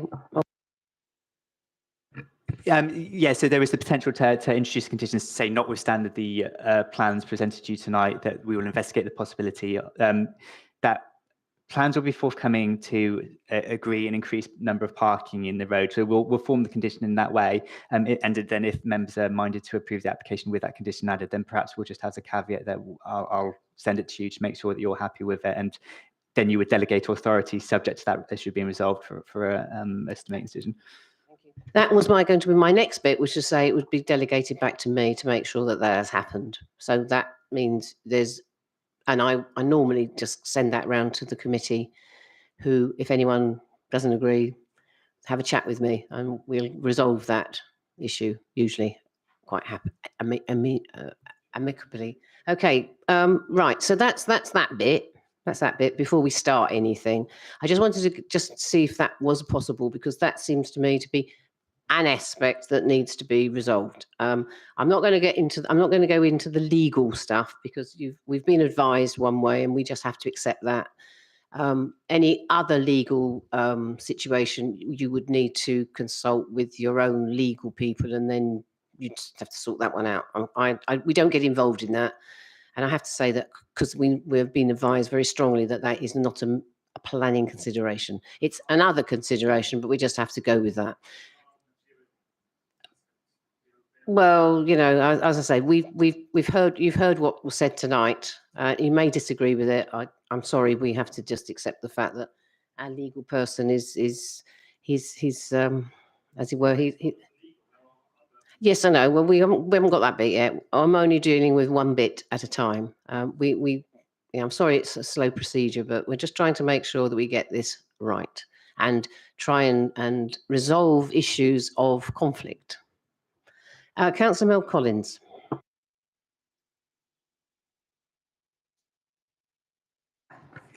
Just as a point of clarification as to what you just said prior to the legal bit, the condition, is that going to read as a minimum of 4 parking spaces on the side of the road as opposed to the 6 that are in the middle? I think you've misunderstood what's going on, Mel, because it's 4. The situation isn't 6 in the middle at all. The situation is that they can find 6. The residents have said they can find 6. That's what we want to make sure that No, they don't. no, we're not going to put specifics on it. We're just going to say we are aware of what those are. We want to get it up to 6 if we can, and if that's agreeable. But we're not going to say that that they're in the middle. It's not in the middle or the outside. It's just somewhere that we can work a situation out as a solution. Is that okay? Yep, that's fine. Thank you. Right. Okay. So, the applicant. Thank you. Right. Okay. That's helpful. We're happy to discuss and try and work out what's best for the community, but as long as I think as it stands, that it's something that There has to be a conversation between you two and our planners. Our traffic and planners. That has to happen, and that will be arranged.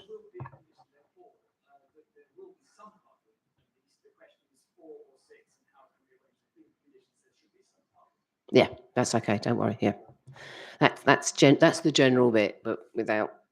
Okay. Right, now questions to the officers, please.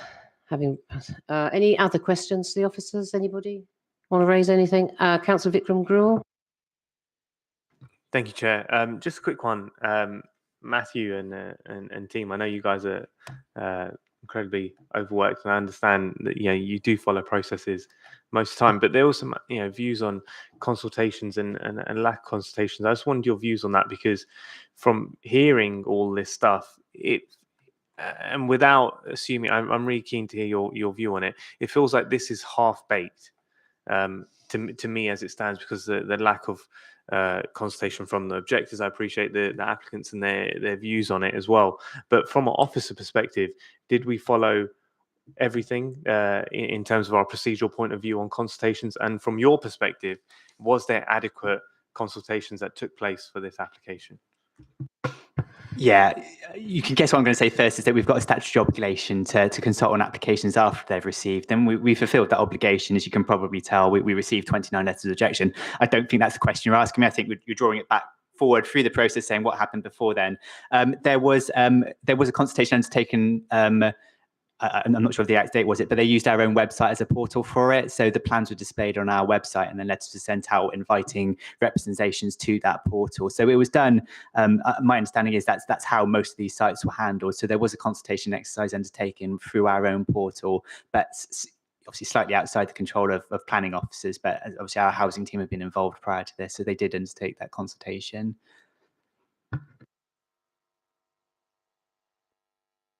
Okay, so I am now looking. Nobody else is wanting to. No questions for the officers. Any comments, please, Councillor Mill? Oh, is that a question or a comment? Yep. It's going to get us. It's going to get us on our way. Yes. May I move approval, Chair, subject to what we discussed just a moment or 5 ago? Thank you. That's proposal. Have I got a seconder? I'm looking at Michael. Yeah, Michael's put his hand up. He had his hand up a bit earlier, so I saw that one. Have you got that, Wendy? Thank you. Okay, so I have approval on the table, subject to the conditions that are the new conditions as well. Remember, we've got on the addendum. Yes. I noticed that measures to ensure that secure and safe access to the adjoining properties at 6, 7, 7A and 8 months is maintained during the course of all works. So I think that's kind of, I'm just emphasising that because that is emphasised here in the papers, which did seem to be another concern of the objectors, which I hope is there. But I do hope that not just that condition, but all the other All the conditions that are others, yeah, here. yeah. And I hope there's a good dialogue. I think that's the really important thing here. Okay.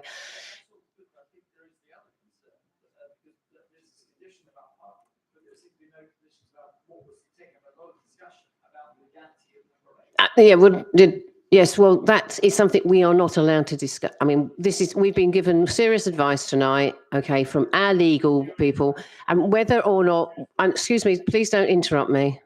Sorry. This is the situation. We are in a we have to look at the plan that's before us.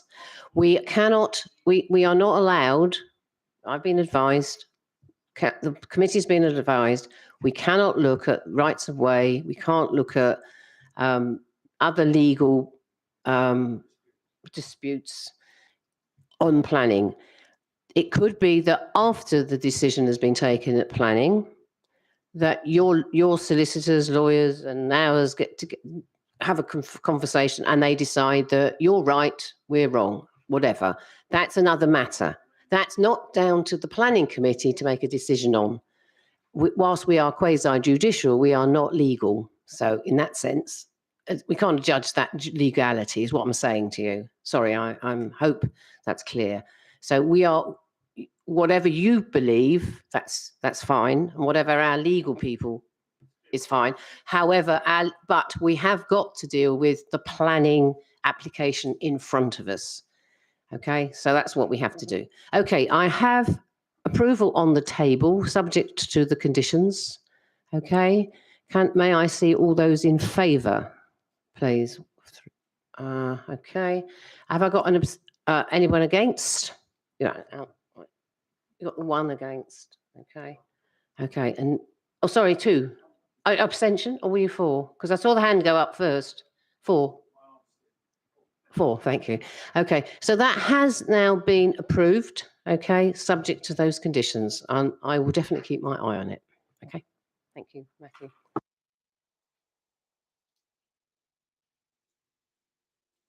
Okay, we will have a very short interlude, please. That's going to be like about 3 minutes, yeah? Or if you can manage it, please.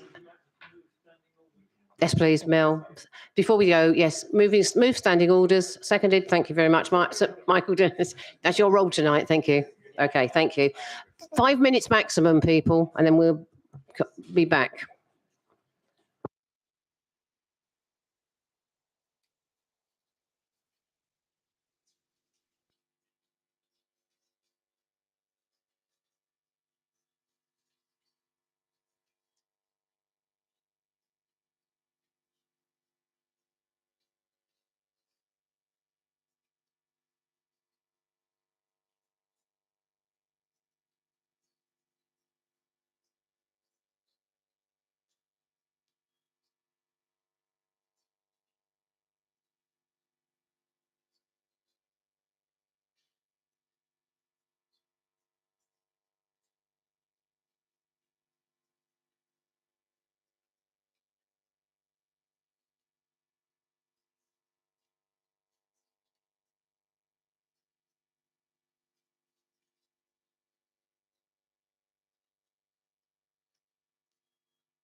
Okay, sorry.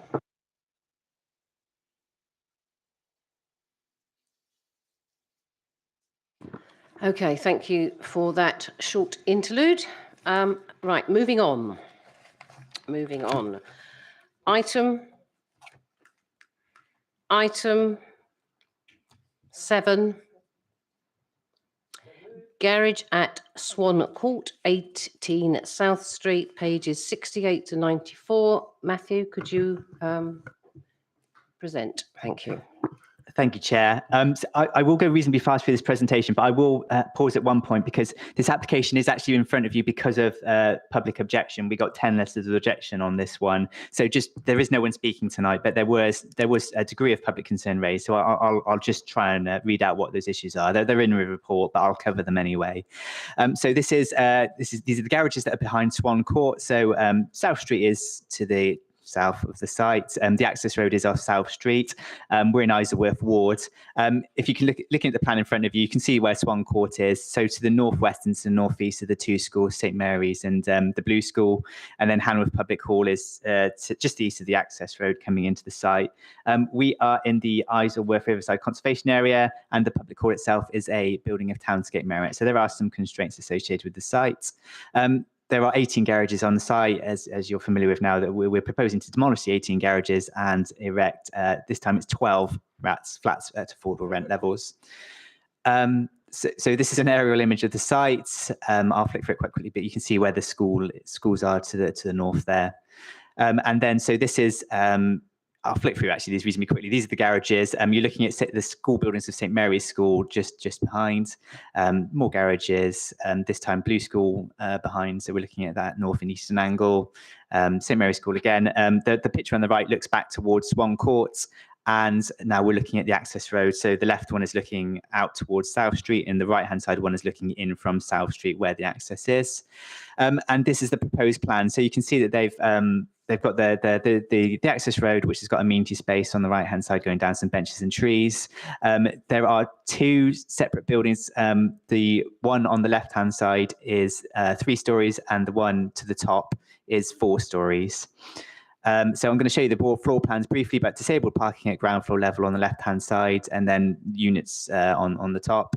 Then moving up through the buildings, you can see the floor plan layout, and they've all got their own private balconies. Moving up again, so this is the second floor, and then the roof of the properties on the left. These are the elevations. I will flick through them relatively quickly, but it gives you an idea of the scale of the buildings. Again, more elevations just from the other sides.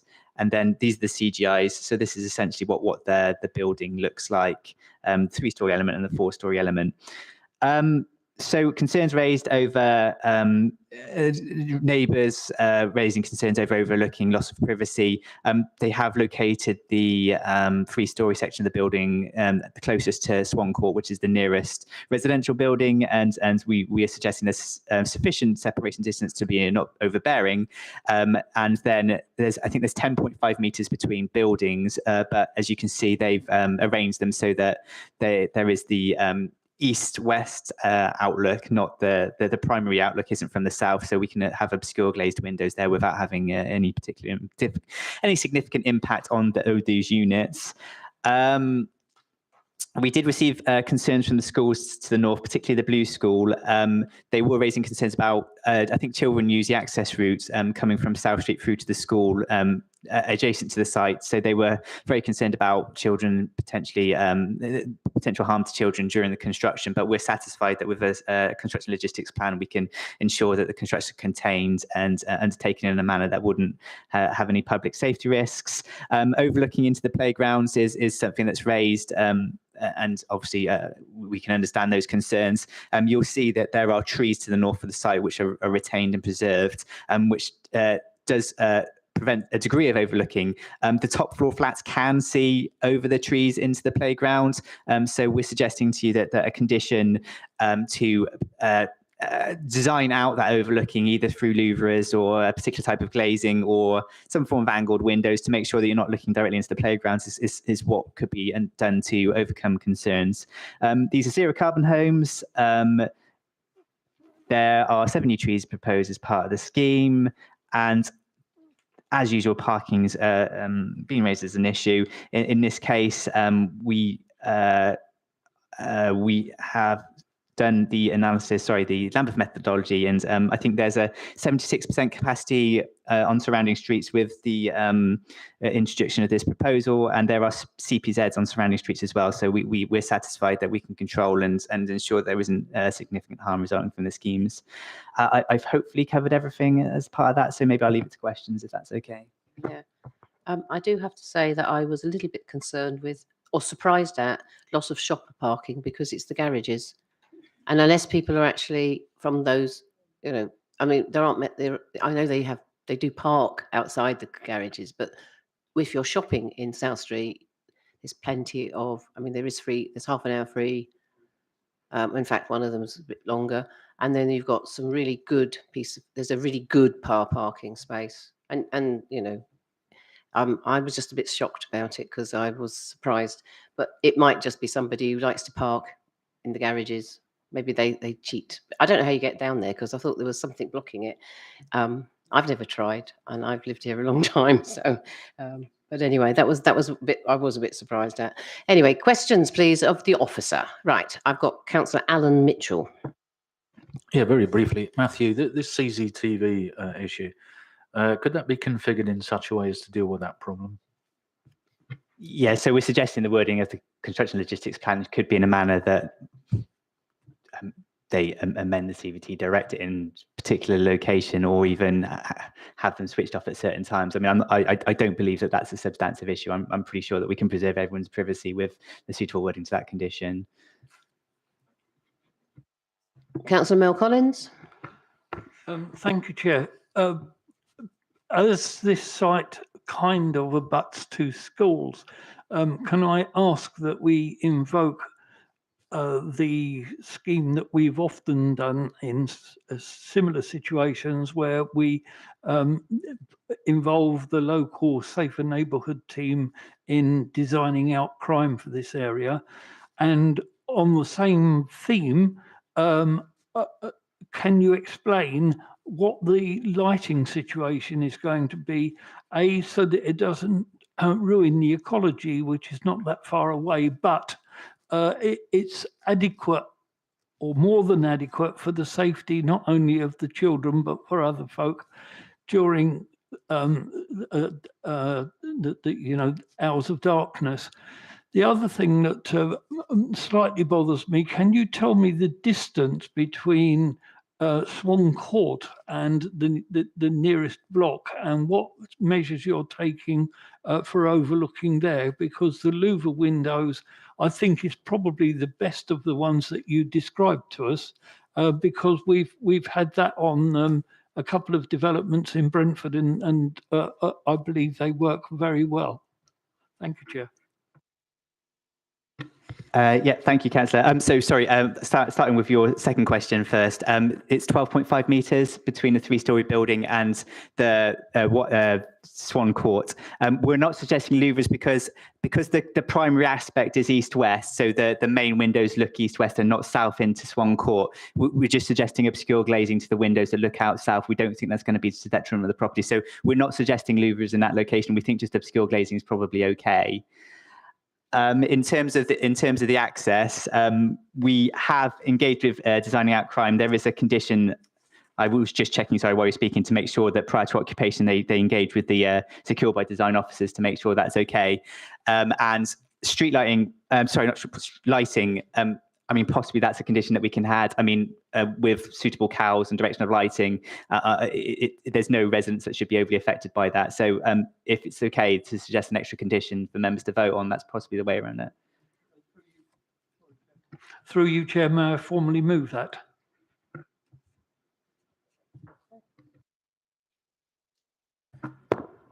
Any other questions for the officer? No? Okay, so Councillor Harley, Natwell Hill.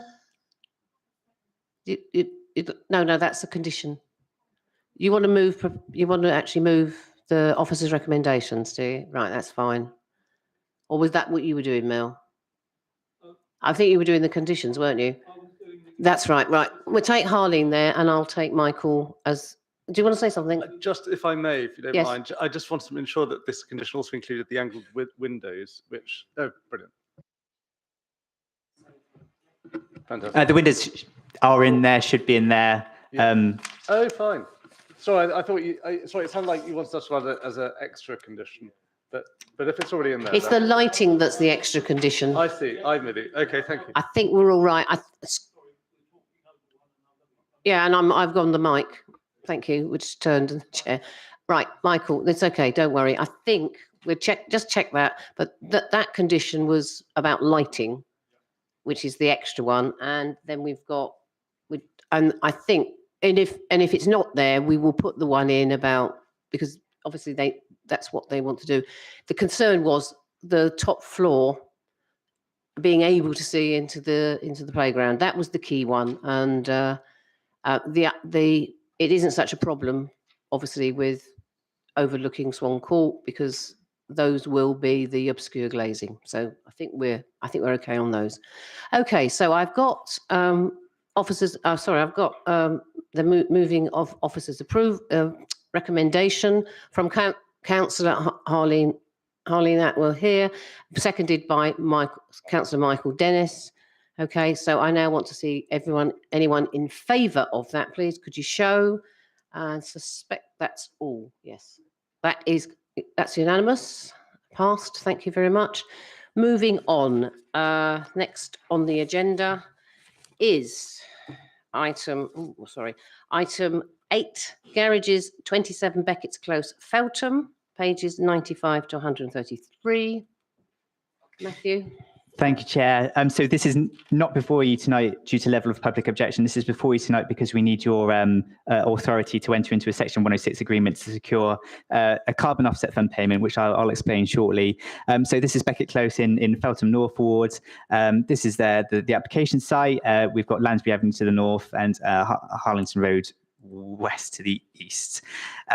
You can see here is 38 garages to be demolished. So sorry, another garage site. 9 affordable houses proposed in its place. This is a photograph showing the entrance to the site. You can see the garages in the background there. The garage is on site. Please do say if you want me to come back through questions to have a look at these in any more detail. So existing site plan. And then the proposed plan, you can see, so that the houses are basically hard up against the boundaries on the north side, and then you can see there's 2 additional units to the east or to the right hand side of that plan. So ground floor and then first floor. And then this is the roof plan. So I'll just pause on this. You might note from these plans that there isn't a significant scope for amenity space around the properties. So what they've done is on the roof plan, they have designed the roofs in a manner, which you can see in this plan, to facilitate amenity space in the roof of the properties to the top of that plan there. What that means, though, is that they can't put solar panels on the roof. They've compromised renewables for amenity space. But just to clarify that, this is 48% reduction in carbon emissions, which is still good. They followed exactly the same principles as the other housing sites, which are carbon neutral. They've just had this problem that to get the amenity space, they haven't been able to put on the solar panels. And we as officers agree with that, suggesting that the reduction is still above the baseline policy, and we understand why they can't achieve anything more. So that's the reason for it.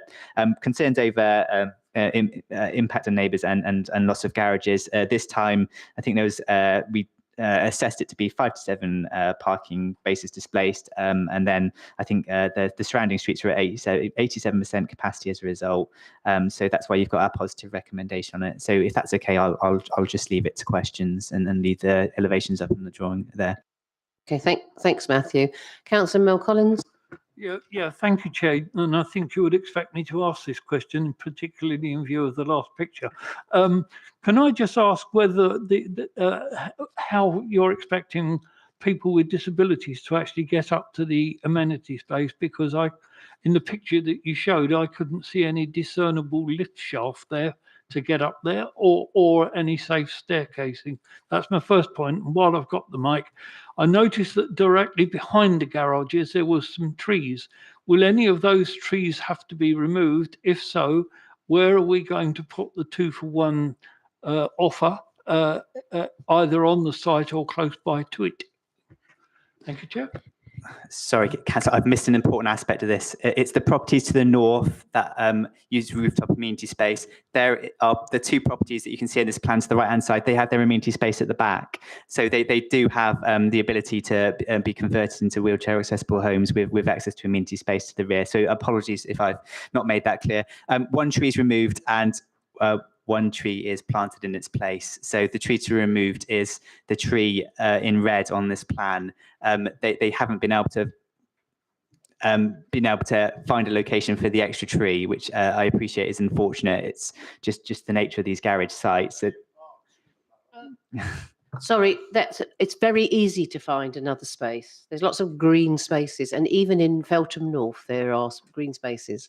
So I think perhaps we ought to make that a condition that we want the extra tree planted, or two, I don't mind. Could be 3 or 4, planted somewhere in a nice green space where we'll all appreciate it. And please don't put a twig in. We want a proper sized tree. Okay? You know my feelings on this. Okay, thank you. Right. And in fact, shared by all of the committee, I would think. Yes, nod. Right, thank you. So we'll put that one in on that. Thank you. Well done, Mel. Right, any other questions? Okay, does somebody want to do something? Hardly that we're here. You would like to move approval? Yeah, I thought so. And I'll let Councillor Mel Collins have the seconding of this one. Oh, absolutely. Okay, could I please see all in favour? Everyone in favour? Yes. Oh, that's unanimous. Thank you very much. Okay. We're nearly there, folks. We're nearly there. Right, now, we are now on item 9, the Orthodox Church, Broadwalk, Heston. That is pages 134 to 156 with addendum page 11. Okay, now remember this was a deferral from a while ago, I think, Matthew, you have to tell me. Yeah, a long time ago. Anyway, there's a deferral and we asked some specific questions from the committee that our officers had to go off and do and come back to us. So we are now going to, I'm going to ask Matthew to speak to this. Thank you, Chair. Well, just really briefly, this is the church on Broadwalk. So the proposal is for the change of use from part of the church to a nursery to accommodate 30 children between the hours of 7:30 a.m. and 6:30 p.m. The site is just north of the Great West Road. And it was just part of the church itself was used. It was proposed to be used for a nursery. The photos show the access point to the nursery, the parking area. I'm hoping most of you remember this. And then this plan shows where the nursery would be and where the external amenity space would be. So I get to the key points. Members deferred the application because they wanted more information on noise and trip generation. So the applicants have now come back with a noise report and a transport statement. And the noise report, basically, the existing sound conditions were assessed, and they found, because we're so close to the flight path, that it was a noisy environment as it stands. They then undertook an assessment of how much noise would be created as a result of children using the external areas is the crux of the matter, finding that in neighbouring gardens there would be some, like 41 to 49 decibel level of noise, which is insignificant compared to the aircraft noise.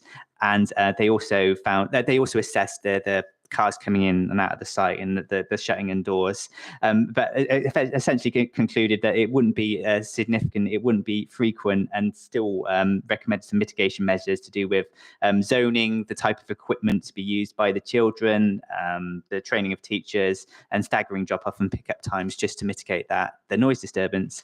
In terms of drip generation, I think that the headline figures that they've come up with is that we would have over 1 hour at peak time, there would be 10 car arrivals, so 10 cars over a period of an hour. And then they've also made recommendations about marshalling. So that's it. So they are suggesting there'll be 10 cars over an hour at its peak, which we do not believe is significant or harmful to neighbours. So I'll leave it to questions if that's okay then. Thank you, Matthew. Any questions, please? Okay, Councillor Gary Guru first, please. Yeah, Matthew, last time the objectors asked for a transport report. And I can see the report here which says it indicates there's sufficient parking capacity there. Could you tell me how much car parking bays are there? But I know there are no bays. It's on.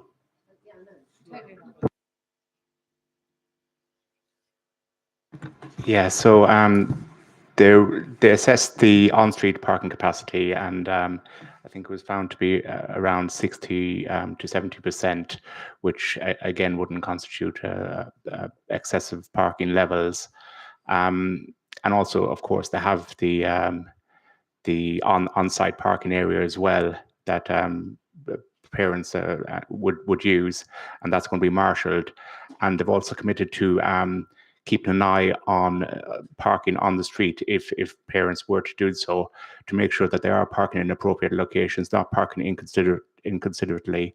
And they're committed to keeping a log of that and making that log available to us, and we can review the travel plan that they submitted if parking on the street is going to be an issue. But I think with the on-site capacity that they have, that it shouldn't manifest to any issues on the public highway. How frequent will the marshals be there? They'll be there during drop-offs and pickups. Thank you. Right, thank you very much. Councillor Harleen Atwell here. Hi. I think last time we had a question of the 30 kids for the nursery. Are they going to be from the borough or out of borough? Because I understand the congregation of the church are from outside of the borough. And yeah. So I apologise, I don't have an answer to that question. That hasn't formed part of the consideration scheme. We've considered a nursery with 30 children. We did do a bit of research into the need of nursery places. We sought the advice of our experts within the council. The suggestion was that there is some need for early years education, but I don't think a pressing need. So the need case hasn't necessarily been made on this occasion, but because it's a planning application, we're just assessing it on value. If the need isn't there, then the children don't attend the nursery, so that mitigates the harm anyway. So I'm sorry if that's not a great answer to the question, but as I say, what's presented to us is an application for 30 nursery places, and we don't see the harm, and there isn't a concern over the loss of the existing use. Ergo, we see no reason to take issue with it. Am I allowed to mention that I drove past the site the other day, and when you're looking at the church on the right-hand side, there was a skip there, there was a lot of rubbish there, and the left-hand side, there was no order of cars being parked. They were all over the place. I witnessed that. Well, I think that should be covered by the condition of the marshals. Okay, and I would imagine that once they've got the nursery up and functioning, Yeah. they're going to have to be a bit more tidy on that, because it won't be parents parking there all day. The only people parking there should be the teaching staff, the staff associated with the nursery. So whether it's teaching or nurses or whatever else there might be, nursery nurses, etc. So if the marshal, that's the reason there's a condition of the marshals. And I think that we would make sure that our traffic team actually monitor that, certainly at the beginning, because often if you monitor things at the beginning and they know people are coming to check, and we can send our little, we can send, you know, our safer neighbourhood team down there and various other things, which we've done for schools. Certainly, I can definitely remember that happening when I was in Sion, and we had some problems with Marlborough School. Thankfully, we don't hear a word from them anymore, but we did have to send people down there. The police were there, whatever. A few people got tickets for being naughty. They didn't do it again, and that hopefully solved it. And that was parents. Obviously, the question is making sure that staff do park inside, and because sometimes people, they prefer to be outside because they can make a bit of a better getaway when they finish. But I think we have to make that as part. If that's not in the travel plan, could we make sure that's in there, that staff of that nursery are parking within the site? And I think that should resolve that one. It's a bit of a, yeah, okay. Right. Harleen, you've got a supplementary. Yeah, could I just add that one of the objections from the neighbours was that even on a Sunday service, when there's quite a lot of people there are no marshals outside controlling the traffic flow. So that's my only concern. Yeah, I think the problem is that I don't know that we can insist on how the church runs itself. We can do that on the nursery because that's what we've got in front of us. But I would have thought that a gentle word in someone's ear wouldn't be difficult.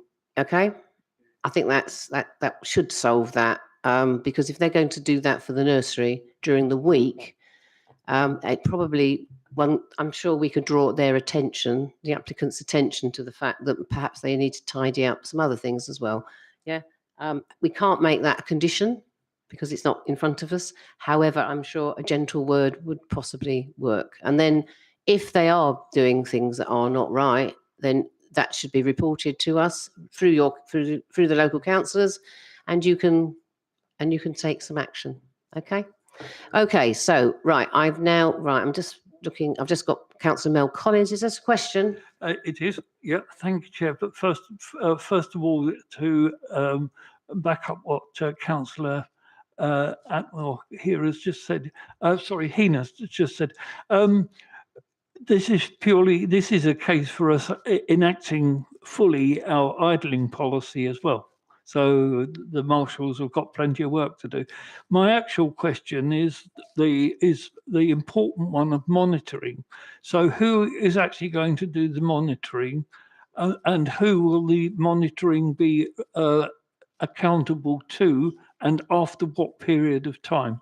Because I think that is really important. There'll be yearly monitoring of the travel plan, and they'll have to submit those monitoring reports to us to see how they're doing and making sure they're meeting their targets.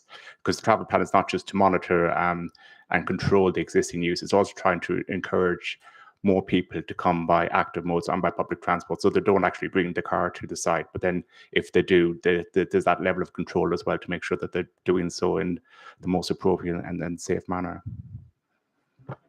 Okay, right. Okay, so we're now. Any other questions? Is that another question? No, just a comment that, they've been I haven't got there running- yet. I'm just trying to do the questions. Hang on. Don't trust me. Right, just making sure. No, you're fine. Okay. So there was somebody indicating, but then that's not about Yeah, that. just to Okay. comment again. Sorry? So the church has been running for about 4 years, I think. And the concern that the residents have is the Sunday service traffic flow. And on Sorry, top of that, I'm going to now- rule you out of order. This is not what we're discussing tonight. We are talking about a planning application for a nursery. As I said to you, that we can't discuss. Can you turn your mic off, please? Sorry, we cannot discuss anything other than what we've got in front of us. This is the planning application we have to talk about.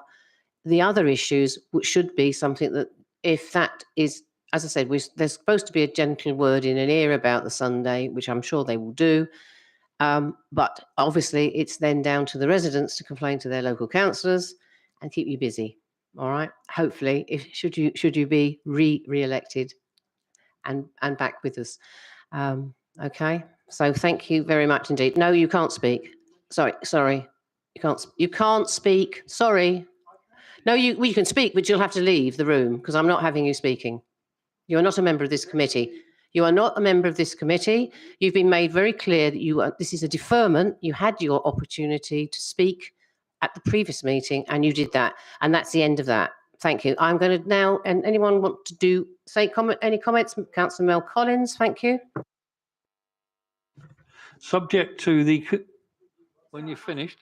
One more time, and I will actually ask the security to actually remove you, which would be really silly. I don't think they should have to do that. I think you should know how to behave in a meeting. Please. Thank you. Subject to the conditions and other bits and pieces, Chair, I would like to move approval. Thank you very much, Councillor Mel Collins. And Councillor Alan Mitchell. I just wanted to make a comment, which was to thank planning for looking into and assessing the need for this provision and establishing there is one. And I'll second Mel's. Right, thank you very much indeed, Councillor Alan Mitchell. Okay, so we now have approval on the table. Can I please see those in favour of approval? Right, 1, 2, 3, 4. That's 5. Okay, those against, oh, still 6. Yeah. Can you do that again, please, so I can see it's Michael? Okay. 1, 2, 3, 4, 5, 6. He's got 6 there. Okay, he's got 6 in favour. Those against, please. 1, 2, 3, 4. Okay, and that therefore there's no abstentions. That means it's been, officers' recommendation has been approved. Thank you all very much for that. Okay, now, there are no other business which I consider it urgent. The date of the next meeting is Monday. Remember, it's Monday, the 21st of March, 2022. Okay, and I look forward to seeing you all again. Oh, Councillor Ashworth. I'm going to give my apologies for the next meeting. I won't be here. Okay, fine. Thank you. That's helpful. Okay, Councillor. Oh, yes. Chair, apologies for Councillor Sidhu for tonight. I forgot that. Oh, thank you. Sorry, what happened was Councillor, he sent me a message. Okay. Okay, and I also had a message from Councillor Samia Chowdhury giving her apologies as well. So I'm glad I had my phone, actually had my phone on silent. Okay, so thank you all very much indeed, and good night to all.